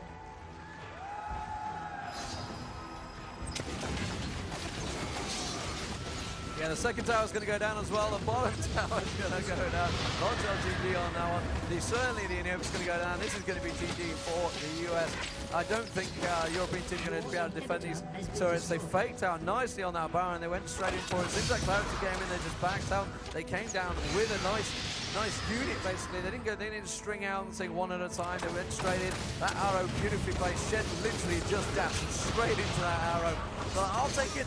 And Jana, well, he just thought, yeah, you're dead. And they just left him hanging. So Tristana was picked off as well. So really, you know, while they kind of had to go for that, because Baron, you know, if they got Baron, it'd probably gone the same way anyway. It was a little bit unlucky for Germany, but that's what happens. They've had complete map control, and this is certainly going to be a nice. They can't stop it. Go ahead and cheer. This is the Baron kill. This is theirs. This is theirs. They obviously know they're going for it. There, good job there, USA, grabbing Baron. Again, all 3 inhibitors are down. There's almost no chance for Europe to win this game. I think, you know, I could start playing this game for all 5 players and still manage to win, right? Like I can just kind of show up and this is like going to be a cakewalk for the US team. They could attack, move, and AFK, and they'd probably end the game because they have enough damage with physical champions to just blow everything apart. And, you know, Europe would try so hard to poke them down, but the Super Minions would just keep marching on and they would lose. So this is almost definitely going to be a win for the US team. You can see them actually smiling. I see Element smiling. There's, you know, dudes like going, ah, ha, ha, we're awesome. So Europe actually, I'm actually looking, but they're actually frowning now. If we want to get a camera shot of their faces, they're actually much sadder than the US team. I know we can switch this over. Dear camera dudes, I want to see their faces. Because they're sad. Oh, I can't see that, can I? Maybe people at home can. So here we go. We've got the US team starting to group up. They've all been off. They've all spent a load of gold that they've been managing to gather up. They've got many kills, many towers, many inhibs. And they're pretty much pimped up right now. They're going to be coming straight in with just about every item you can get in the game. Sonya's there, I can see Snap. And into the edge, yeah, you're going to have to run. And Neil still nearly went down. That's an ult to use. That's an inhib down. There goes the arrow. Catches, looks like kills Shen. I think Shen's like, it's not going to do a lot. But I've got to beat that tower. It's not going to last long. They've got super minions coming in from the top and the bottom. It's all on towards the tower. It's all going off to the turret. I guess the turret is the second one down. Chelsea to get that. And Europe really is going to have to back away. Movement goes in now. Oh, I think I saw a movement go down very quickly. Severus goes down as well. Chelsea does manage to get the turret down. This is going to be the GG. Any minute now. There's 1-2 remaining for Germany. Shenzin's going to get caught on the ball. Very nicely done. That is a win for Team USA, and that makes it all square 1-1. Freak, we have a game on right now. Very nice. Very, very nice. All right, the battle cry for USA will be Demacia. On the count of 3, let me hear you yell Demacia in honor of these guys. 1, 2, 3. You've wanted to do that all day over there, haven't you? Oh, yeah. You've been trying. Ladies and gentlemen, this is League of Legends at the World Cyber Games 2010. It is now 1-1 Europe versus the USA. We are going to be right back in around about 10-15 minutes for the next round. It will be the best of 3. It will be the final round. It will see who is going to win the World Cyber Games. This is the final match, the final matchup. USA versus Germany. Ladies and gentlemen, these guys are on stage in the lights. Give it up for them. They've had 2 great games. This is going to be the 3rd and final matchup. And well, indeed. I'm quite tense. Sorry? I'm quite tense. All right, well, I'll take it over for now then. So seeing that it is Game 3, this is the final deciding game of World Cyber Games 2010 for League of Legends. If you want USA to win, to take it over, cheer for me right now. What about Europe? Anyone want Europe to win? They are the Germans, I know, but come on, they are Europe.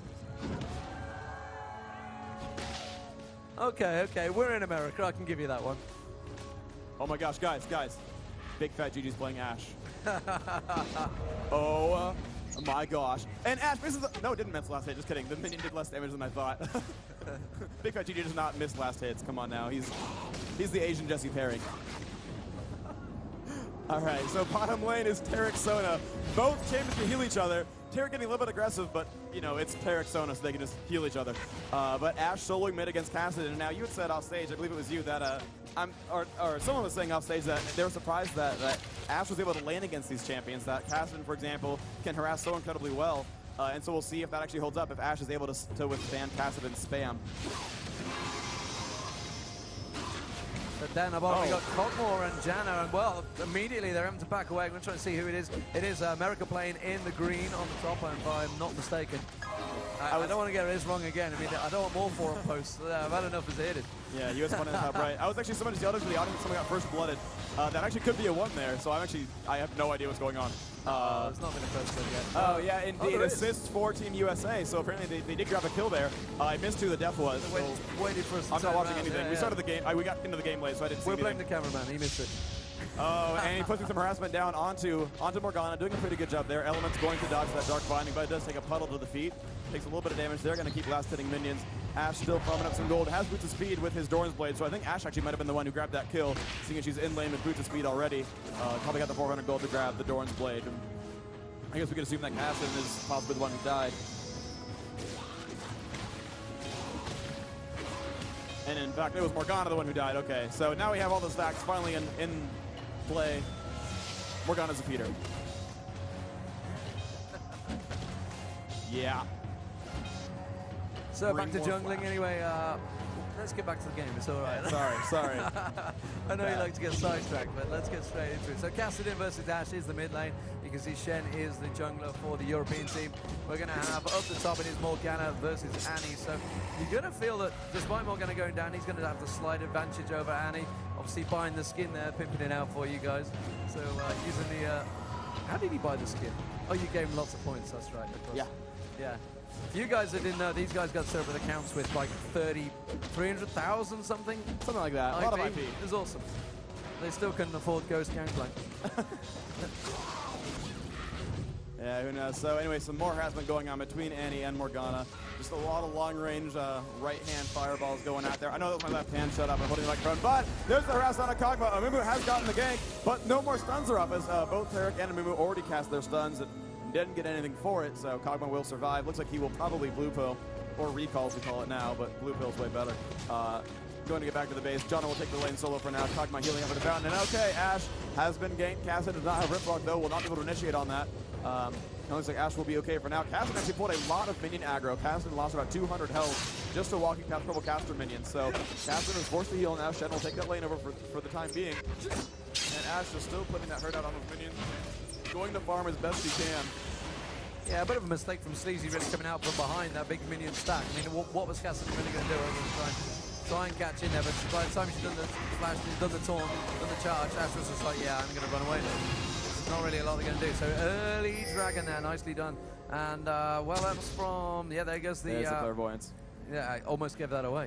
Yeah, well, there's the clairvoyance. Europe knew it anyway. They saw them go past the water, but they had map control. So, yes, USA grabbing their first dragon of the game. It's 130. I got it right this time. Global gold to their team. That's the first objective taken. And I think this is the fastest dragon we've seen so far as well. So USA getting a very quick advantage. That push at bottom forced Kog'Maw out of the lane. And once they had all healed up and recouped their cooldowns, they went for the fast dragon kill, and that was very smart. I believe they might have just waited for Amumu's smite to come back up. That might have been what the pattern was. But they certainly did a very good job getting that fast dragon kill, and that is just such a great advantage combined with that early first blood. They're very far ahead right now. And that clairvoyance, oh! Ash Arrow just misses all the way across, but that clairvoyance does reveal that Europe has taken Lizard and given it to Kog'Maw. That is good news for Europe. Bad news for USA as now Kog'Maw will be babysat by a Jana and has Lizard buff and has rank 2 on his W on Bioarcane Barrage, meaning that he is going to be doing quite a bit of damage and slowing and being awesome. Meanwhile, up the top, you can see it's still pretty much stalemate. Annie quite happily farming away, getting all that mana build up from the last hits. Morgana just sat chilling, waiting, and pushing the lane quite far actually there. Like I mentioned this earlier though, Morgana pushing the lane, but not really going to give Shen much of a chance. Sleazy Weezy is playing as Shen, I think. He's the one that's jungling, not really giving him much of a chance to try and come out and get that gank from behind. Instead, obviously, we just saw him try at the bottom. At the moment, you can see, I think it's just Sona 2v1 down the bottom of the bottom lane. It is against Kog'Maw, yeah. So quite capable of doing that. Kog'Maw obviously going to try and make advantage of the Jana buff. Hopefully, we're going to see some attack speed. I remember seeing, I think it was the China game or the Singapore game. They used Kog'Maw quite a lot, but they didn't get the attack speed items on him. It's, a lot of people, there's a lot of rage on the European forums about that anyway. But let's face it, there's a lot of rage on the forums about everything these days. But during the mid-game phase, you can see Tarek was in and around there. Kassadin and Ash still going at it in mid. Severus there. Tarek really showing himself quite prominent. Severus is like, no, you're not going to catch me. But he's they're trying to zone him out of the experience here, and I'm not too sure if they're just about managing it. I don't think they are really. But Kog'Maw quite happily pushing down the bottom there. Sona's in trouble. He's going to get a couple of hits on towards the tower here, you'd assume. But, well, good calls there. They've managed to back straight away. They weren't going to fall for it. They could have took the chance, gone straight forward. They had the clarity coming out for both teams once again. It's a very, very important summoner spell for at least the tank, someone to use, someone important that doesn't need a ghost flash, like which I'm guessing. Here they go. Oh, nice. Dodges the dash with a flash. Very nicely done.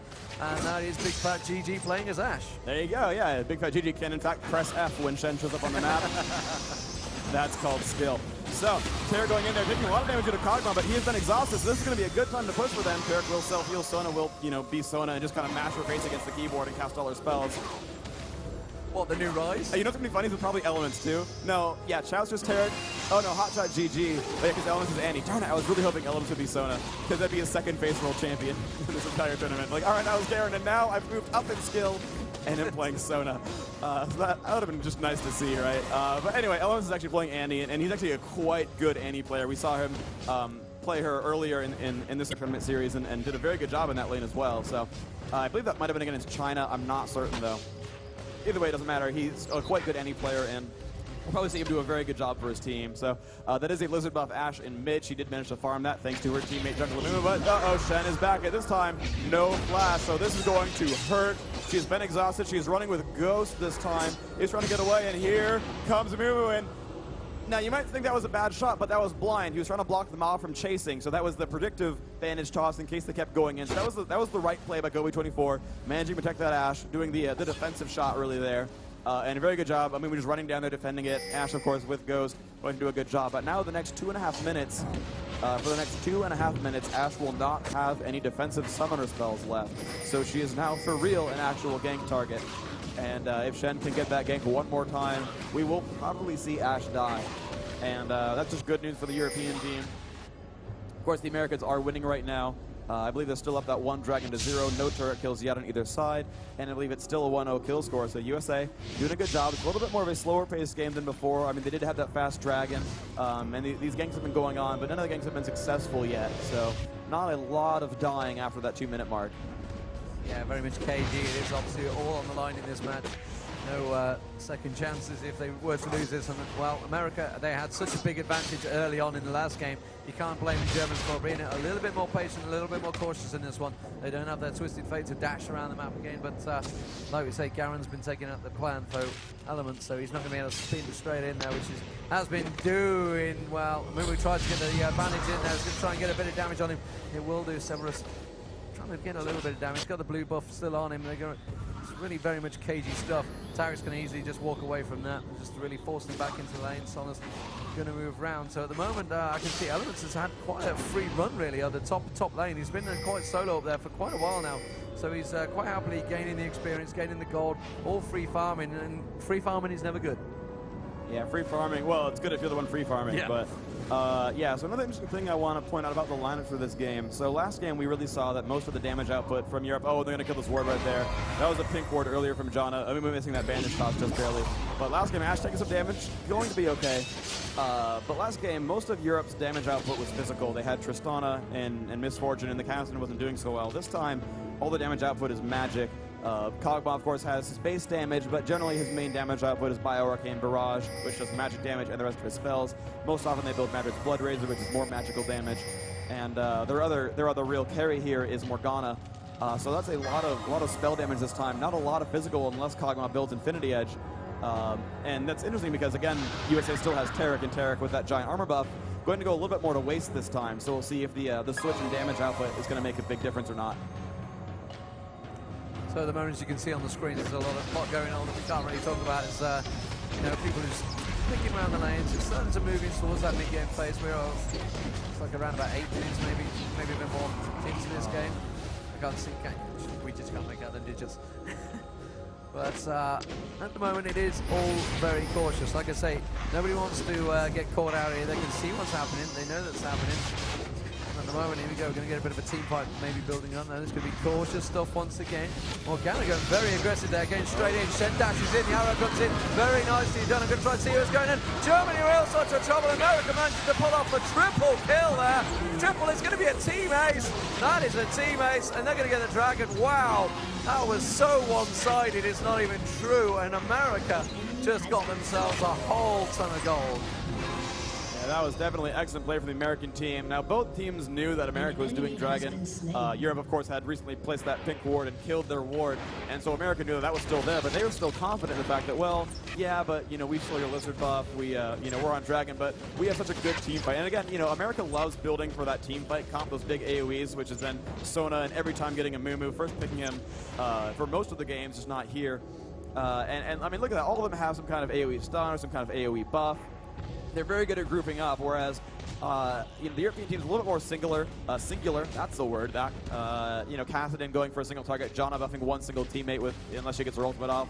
Kog'Maw has great single target damage, Shen can shield one teammate. So they're, you know, they're really relying on a very Kog'Maw-centric fight. Morgana, Janna, and Shen can all buff Kog'Maw.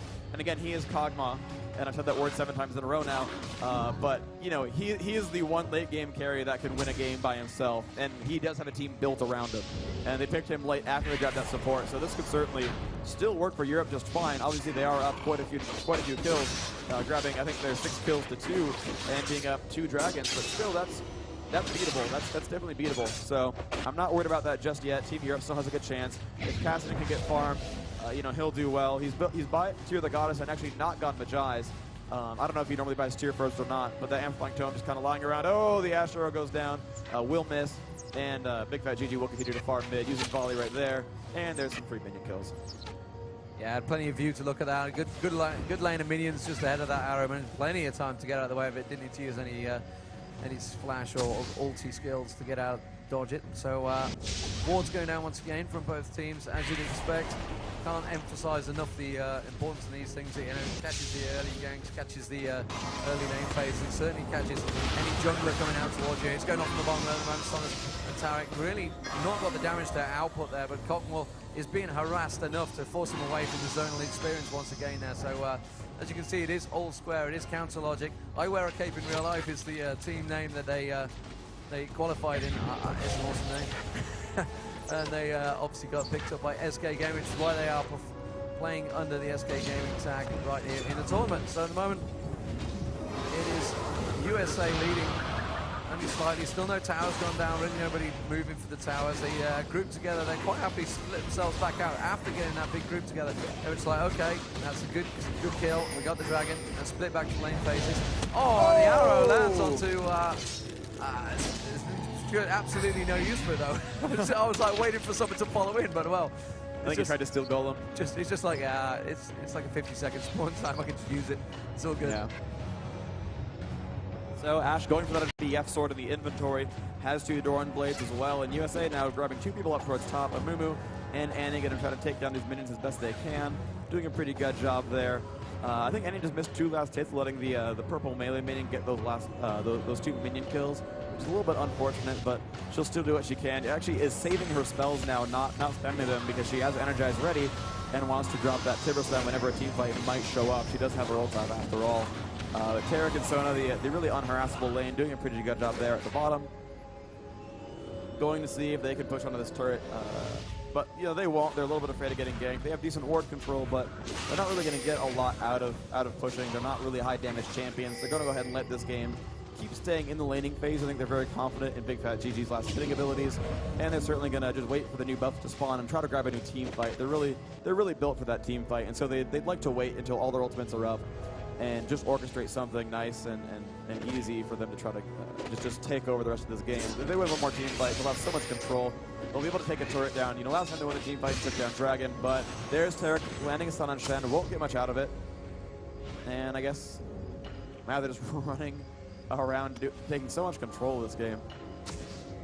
Yeah, total map control. We saw Tarek going up there. Just immediately just forced Severus out of the zone on mid there. It's just like immediately back behind the tower. You're not going to get any of this experience. Just literally sheer presence. They didn't even need to fire off the stun or anything. Just stood there and said, yeah, run away. So at the moment, it is a little bit of a group stage. It's starting to form up once again. It is 5-man from the USA. There's a 4-man from the German team at the moment, so I don't think they're not going to push the tower. It's just really going to work it down again. And I think GG's quite happily spraying off the Ash arrows, just waiting to pick his moment, see if he can get anyone, pick any prey targets. We saw Shen charge forward a little bit too early in the last game, and maybe see it this time. I don't think he's going to force it. Not going to go for it this time. Sleazy Weezy.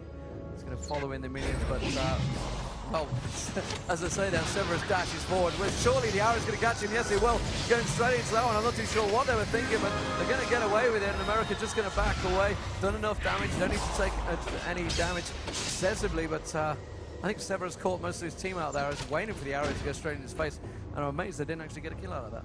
Yeah, I'm surprised too. The one thing that caught me as odd is Annie actually initiated that fight with Disintegrate as opposed to Tibbers. I did check, she did have that up at the time. She had Energize up, and they stunned Kassadin, and then she was like, Disintegrate, instead of like, Tibbers, and you know, stunning the rest of the team. And so I'm a little bit surprised that she would hold that cooldown. I know he does like to save those cooldowns. That's kind of his style. He won't cast a spell unless he absolutely needs to, and with a big cooldown like Tibbers, he will try to save that. But I felt like that was the kind of situation where it's okay to let yourself go a little wild and try to, you know, get a second stun or something a little bit special out of that. And I have to disagree a little bit with his choice there, but, you know, regardless, he still has Tibbers up. He'll get energized up quite quickly. And, you know, no real losses there for the US team, but I feel like there might have been a kill there. But we'll see. So you can see the... I'm not too sure whether these guys have seen each other yet, so I don't want to give away what items they're wearing. I mean, they can see them if they've got them in view, but until they get them in view, they can't really see what's going on. So Mumu was chased off by Morgana on top. See the actual fight that happened, but they managed to get away quite easily. So back to the lane phases. They're still just setting themselves up. They're trying to think, what are we going to go for? What do we need? You know, wards are down all over the map. We're going to be thinking, what should we go for? At the moment, the top lane is very much sort of on its own. There's stacks there. Everyone can see each other. Everyone knows what's going on. Now, Germany, last time they got caught out. They got in a little bit of trouble. They got in a little bit too early, and the US managed to turn around and catch them quite well with massive AE abilities. What we said about Tibbers.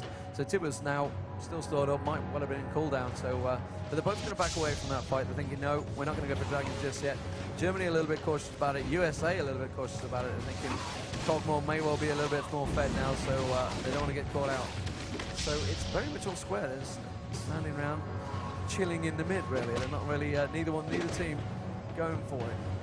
They do have a lot of stake, to be fair. Yeah, so some interesting stuff going on there. The one thing that was cool to me is Mumu had an Oracle's Elixir, was taking down that ward in the back of Baron.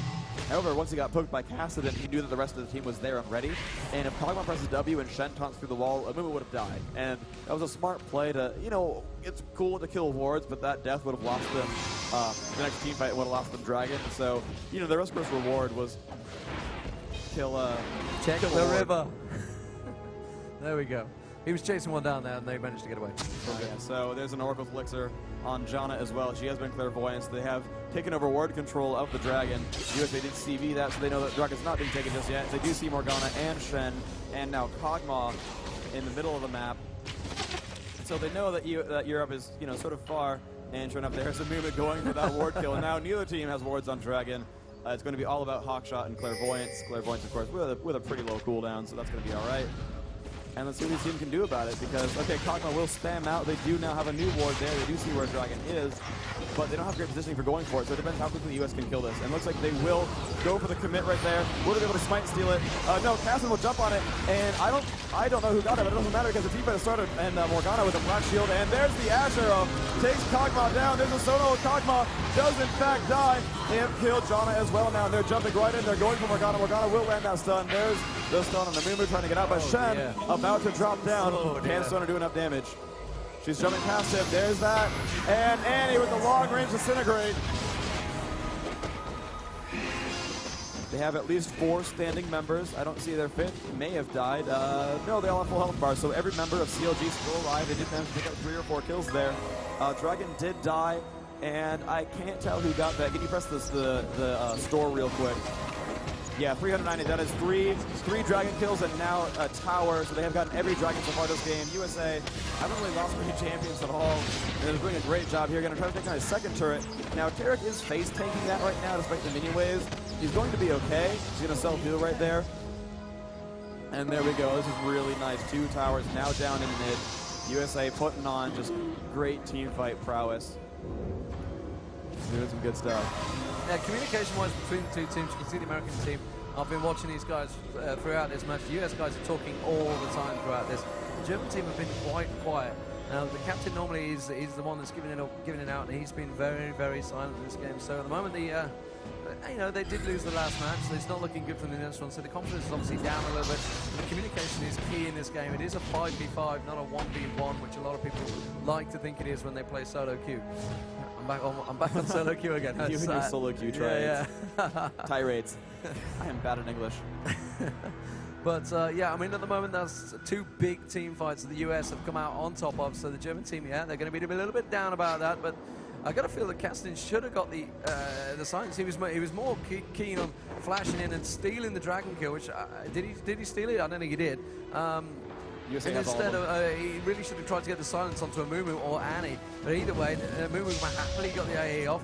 Annie happily got Tibbers down. And suddenly it's just like, bang, that's a whole lot of AE. You're not going to do anything about it. And they just got completely creamed in that team fight. And that's what's happened in the last 2 fights. So I thought when I saw Castin, I thought, well, Annie's in trouble because he's just going to be on him all the time. But at the moment, it's not really happened that way. And the US team, they have total map control. They're just walking around, taking out all the wards. And Mumu is just quite happily making use of that Oracle. He's not been taken down, I don't think, once in this game. There's only been one kill so far for Germany. So they have massive goal control, massive map control, and at the moment, I think they might well have another tower. Yeah, it's really nice. They're pushing up towards top. That tower has been warded. Chow's already picking up a turret kill at bottom, and they haven't scared away from top. But the 2 things I want to point out is Annie already has Azonia's Ring, and Ashe already has Infinity Edge and Last Whisper. So these guys are super, super powerful. Ashe also has a Red Elixir ready as well. Does not have upgraded boots, but that's not a big deal. She just does so much damage now per attack, and with really good attack speed. She is super deadly. And there's a Clairvoyance. They do see that Shen is going to the Lizard, and we'll see if he's going to be able to save it for Kog'Maw or not. Right now, he's taking that down solo. And US is back up towards top. They're going to take that down as best they can. Of course, that Fortify is going to slow their efforts for now, but as Hawkshot reveals, Europe's not really in a position to defend it, so that will be their 4th tower kill this game. That is 790 global gold for that team per person, which is awesome. I like the fact that Spec's actually gaining experience. I just noticed that he leveled up. It's all good. So at the moment, the US team, like we say, they have total control over this. They are in and around. They're getting Clairvoyance. They can see what's going on. The US team, there they are. That is the US boys. HotshotGG in the middle of them. Elements just to his left of them. That's Big Fat GG just to the closest camera. And they have total control, really. You can see the communication that was going on between them. They're all talking quite happily. And I'm sure you can see, wow, I can see Sleazy Weezy actually dishing out some instructions. So maybe they are getting themselves back into it. But, you know, they haven't lost the base tower. It's really about the base tower. Once that base tower goes down, they are in desperate, desperate trouble. Currently, you know, granted, they're not going to be getting the experience. They're really going to be dangerously going out jungling. We saw it with Tristana in the last one. He just went wandering into the jungle all in his own, and that's what caught them out. Now, they have to be very careful with these outside turrets now. They know that the team of the USA is around Germany. They're going to try and gather around. They're going to choose to defend this one. Sometimes they choose to think, okay, we're going to have to really turtle this up back into our base, but they're going to clear it out. And I think the USA are just going to say, okay, we'll let them have it for now. Yeah, so USA back enough for now. Europe definitely putting in a good defense, but because USA is controlling this game so well, you're going to see, you know, they're able to split up and take multiple objectives. When they try to push, Europe must group as far, get behind that turret and prepare. And so by going in and then going out, they're allowing themselves to steal buffs and do all sorts of really cool stuff. Because they'll start a push, get the entire team grouped up, and then peace out and do something else entirely, which could give them control of Baron or Dragon or all number of buffs or any jungle creeps on the map. And because, you know, no lanes have lost inhibitors, the creeps will reset to a nice a neutral position later on. So no team is really giving up farm by doing this. They're simply just doing good stuff there. So Europe has Clairvoyance over there on the other side of Golem. And looks like USA will not initiate on Golem for that reason, knowing that they will be initiated upon in really bad positioning. Right here is actually a great place for Kog'Maw to fight because it's a very narrow choke point and you can't really dive past that to get to him. Kog'Maw super long range, really good damage output. And you can't just choose to fight just because you're winning the game. You can throw away a huge advantage by diving into a carry headlong who's well supported by a team. So, and as much as USA's team is all about AoE, they don't want to fight in those close quarters because then Shen will land that AoE taunt and Janna will hit everyone with that tornado and she will heal her entire team with her ultimate, and that's too much for them to deal with just because Kog'Maw will be in the back and it's safe because you can't flank on him. Whereas before, they'll be able to pick him off because, you know, positioning wasn't obvious. That Kog'Maw would be a little bit too far forward, it would get caught by Annie or Tarek, and it would get him killed. So trying to get the early advantage there. Kog'Maw using his ulti to try and have a good look around, see what was going on. And I think we're going to get a little bit of a group gathering here. We can see Shen's going to dash away. You can spot the US team coming in behind him. He's not stupid. He's going to back out of this one. They've been caught twice already around this team fight on the Dragon. This time looks like they are going to give it up. They're going to let the US team have Dragon. Yes, they will. So that is the third Dragon? Fourth Dragon. Fourth Dragon now in a row. So that's a lot of gold right there. They're getting the advantages, the gold, the experience. They are getting it all at the moment. And the US team really have complete total map control. German team just didn't want to know. They're going to back away. But purely for the fact they would have lost the base there if they'd lost that fight. And probably an inhibitor as well. So at the moment, the US team, they just have complete control. And really, the Germans are at their win. And it's going to be a case of, I think, maybe now, whether it's going to be down to a Baron fight, I don't know. Whether they're going to try and catch them. But I don't think the US team are going to go for a Baron fight unless they get a couple of kills. So at the moment, it's going to be very much a stalemate. And probably that top or bottom tower is going to be the next focus point. Yeah, so let's see what's going on now. USA will back off after that push. Amumu will come up towards the top to farm those minions off of that tower. There's the bandage cost. Tantrum and Despair going out, going to get as much gold as he can. And yeah, this will be a nice little gold farm for Amumu. And the tower is safe once more. But the tower is kind of low, so Europe could at some point stage a push there up top. Yeah, that'll be a nice push for them whenever they go for it. I wish they had Fist of Fate right now because they could just take that down and then teleport right out. But USA making the smart choice of banning him away, and actually Kobe missing all those last hits, but Cassidy has found a teammate. Oh, there's a Black Shield in perfect time, and that's going to keep him from getting stunned by Asher or Tarek taking some damage, but he is Tarek, so he's probably fine. Dark Fighting just barely misses. There's the Clairvoyance, seeing that USA is not grouped up there. They're all going to retreat for now. Not quite sure why they were trying to gang on target. I mean, whether he's just purely the nearest target, they were thinking, okay, we'll get him. I mean, he was probably the worst target of those three there to try and pick, but I guess HotshotGG's not thinking, you're not going to catch me out like that. Someone's been caught by the Dark Bindings, but that's not going to be too bad. He's just going to walk away. It's quite fine. So a little bit of a push from Germany there. They're trying to catch the US team in a 5v4 advantage. While Amumu went up to that top lane, and they could see it on the map and see what was happening. But at the moment, it's all square once again. They're just feeling each other out, as it were, and clearing out. Wow, one shot in the ward there, I think. Just clearing out, feeding out each other's teams at the moment. You can see the stacks, the minion stacks. That's going to start becoming a problem now. As you can see, the US have got the top and bottom minion stacks starting to build up. If they can start building the middle one, you get my words out, you can see they're starting to build up. So that's why they're pushing on the jungle. The US team really just need to follow one of these big stacks in and maybe pick off one of the side ones as well. At the moment, though, it is still very much stagnant. Just waiting for Red Puff to come running back around. All right, USA doing what they can to control the map. You see that there, awesome stuff. And yes, Ash will make her way into bottom and try to push this turret down. He is flanked by Sona, and let's see if they can get this turret down by themselves. A couple of European players are coming back. They do spot Tarek. They see John and Cassidy. There's a shield in that turret. That's going to be okay. Cogma making his entrance into that area, but that turret still getting pelted right there by Ash, taking so much damage. It's down below 1/3, below 1/4 even. Basically very, very low. I'll save you the numbers, but they're grouping up. They will be able to push the rest of these minions down, and they are onto the turret once more. Will they go for it? Yes, they will, and Europe will actually back off. So there's only one non-inhibitor turret remaining for Team Europe. That means 5 turret kills for USA, 0 turret deaths, 4 dragons as well. So they have basically an impeccable, 1,020 gold to 0 global advantage right there. That is so huge. And plus they have all these great auras from Tarek and I'll get it this time, from Sona. There we go. So everyone has more gold. They all have more armor and magic resist.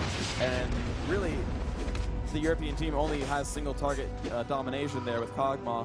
And so, the entire team of America is awesome, but very few certain champions for Europe are really good. So we'll see if that's going to play into their favor.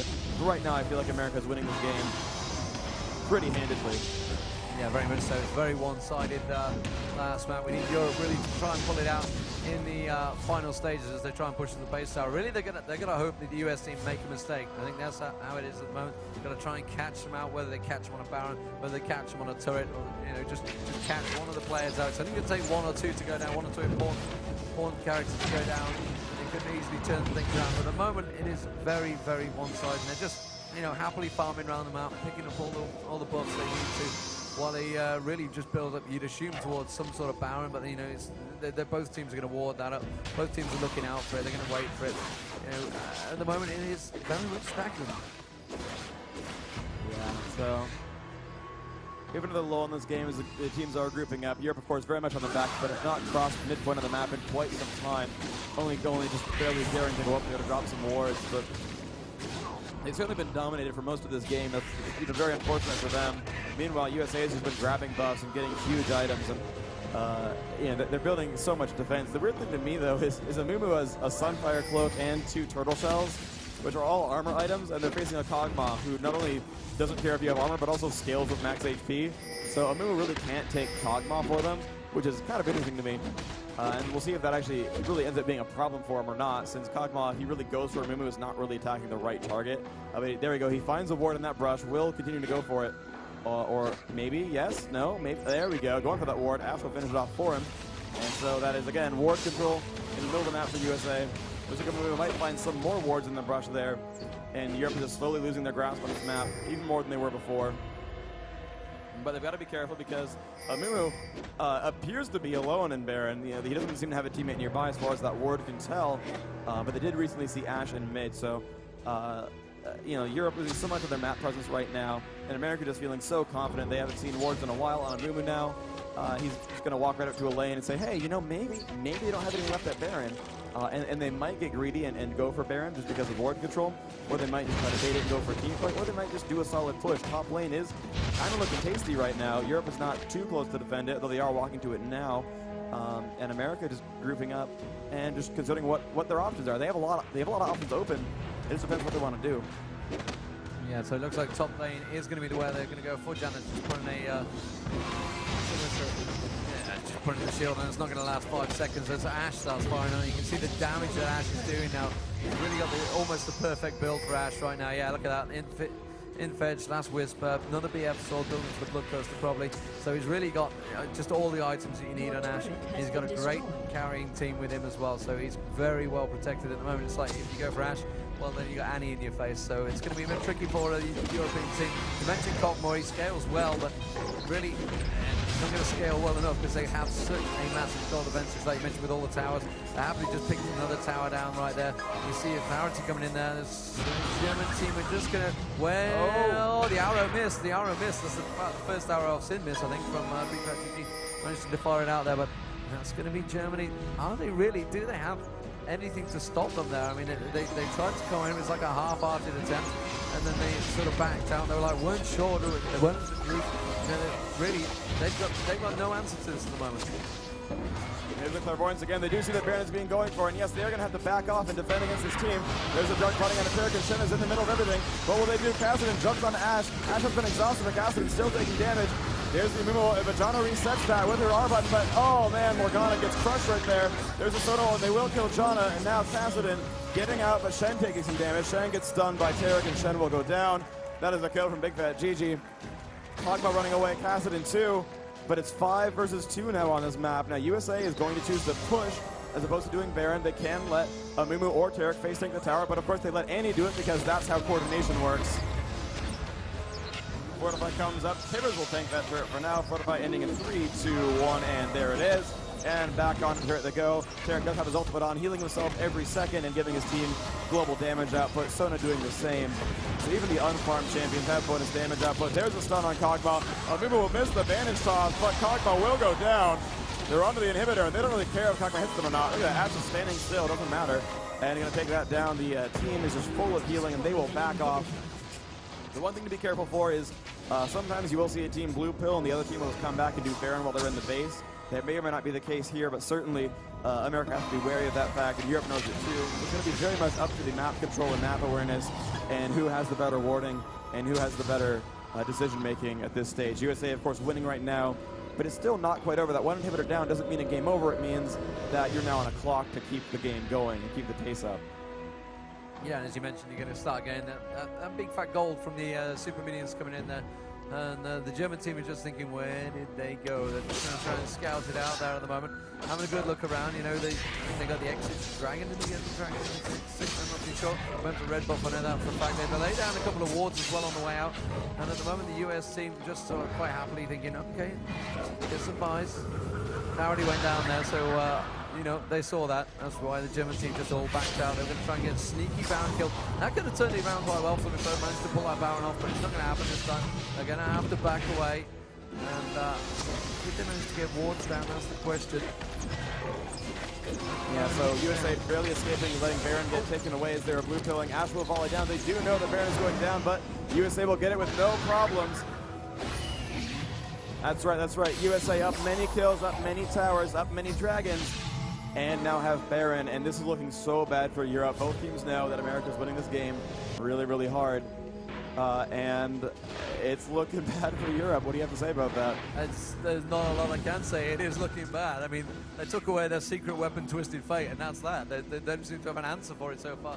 Last game they completely out-team played, and so far this count, same again really. There's no answer for it. All I can say is, in the group stages, they got them early frags.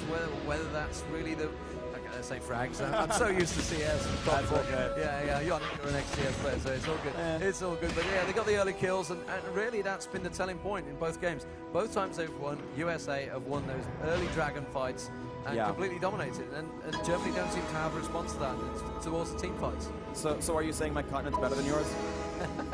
And that you can't win without gimmicks? I think that's what you're saying. So Yeah. Demacy or not, USA clearly very, very awesome in this game. They're looking so great right now. Now got 3 champions down at bottom lane.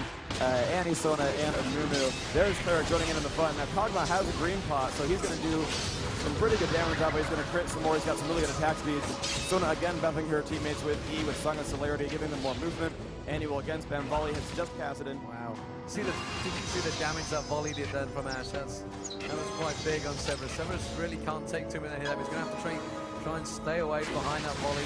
The damage he's got, I can't see what Ash items he's got. I'm pretty sure he's got Bloodthirster up there now. Yes, he does. He has the Bloodthirster, yeah. So he has pretty much the perfect build that Ash would want. So here we go. Minion wave going to go in there. Janet tries to put the shield on the tower. He's going to try and move towards it. Ash is just going to pop a couple of shots off towards it. In fact, he's just using the volley there to try and keep them at bay while they try and get a couple of hits. You're saying, really, it's not going to take that many shots from Janet to take that tower down. They just need to try and follow the wave in. But really, I would say this is probably the last fight. If the USA do pull this one off, it's going to be GG. Yeah, I think so as well. I mean, they have that Baron buff. They still have another 3 minutes, roughly, to make something happen before that buff runs out. Ash will come in and poke a little bit, do some bit of damage, but he doesn't have to do his helper out. And there's the Ash arrow. There's the cleanse, but Annie has Tibbers, but Jana resets that fight real quick with R. So Cho'Gath is still okay. Cassidy comes in, puts some spam off onto Annie, but Annie will survive as well. So the fight is back to normal. A lot of ults have been popped. The primary ones being Tibbers, Monsoon from Jana, and she had a Crystal Arrow from Ash. The rest of them are pretty much too low to really count. I don't think Amumu popped anything, and Terex's ultimate's like on a 12-second cooldown, and Cassidy's even lower, so that's not a big deal. They're going back up now onto this turret. It has been Jana shielded. Now Jana will shield Cho'Gath. There's a tornado. Will hit them pretty hard. Sona is actually quite low. They could have possibly gone for the fight there. It would have been an okay fight to take. They could have dropped down Sona possibly before she crescendoed, but she's getting chain healed by Terek and herself. She's back up above half health. Cassidy farming up top lane, keeping those minions off them. And Angelica Slayer will miss. Black Shield goes off on Cho'Gath. It was a bit late. It actually had already passed him, but still a nice effort there. Cho'Gath spamming out. Hits a Mumu in the face, but they will go for the turret regardless. That will go down despite being a face tank, and yes, they will kill that. Fortify was not yet up. They're onto the inhibitor at bottom lane. Yeah, the top turret's in trouble as well. You can see a big minion stack on someone as well. So really now in all kinds of trouble now, Europe. That is the inhibitor down. Second inhibitor is not too far away from spawning, but there we go. Look, the minions pretty much taking the tower down on their own, and that literally just needs a breathing on, and it's going to go down. Oh, that's just cheeky using 45. That's just rude. You know when you're beaten. Yeah, so Annie in kind of bad shape. Oh, beautiful! This could be GG. Sona up in there, cast crescendo. They do drop down Shem. They're now on the Cassidy. Cassidy gets stunned. Cassidy will die, and Annie has already killed Cho'Gath. 2 remaining members there left. And here they go, jumping onto the Nexus turret. Cassidy already dropped down. There's the GG from Team Europe. They're going onto the Nexus turrets. Team USA will win WCG 2010 in League of Legends as the Nexus falls. Excellent, excellent play. And give it up to a massive, awesome crowd. We got the USA team, absolutely superb finish as well from Amumu, showing exactly Mumu's skill there right there. But, you know, this has been the World Cyber Games, and what awesome stuff. I'm going to give you the last few words to say since you are from Riot Games. This has been your tournament. This has been your baby throughout this. What are you going to say about such an awesome finish? Oh, that was great. I was so hoping for a full 3-game set. I was, of course, cheering for USA, being, you know, players that I've played with for up to a year now. You know, players that I really like hanging out with and talking to. I met them at Nationals as well, and they're all great guys. European players also very great. I met them recently, and they're just awesome dudes all around. Everyone here has been really nice, and it's really been a very great competitive event.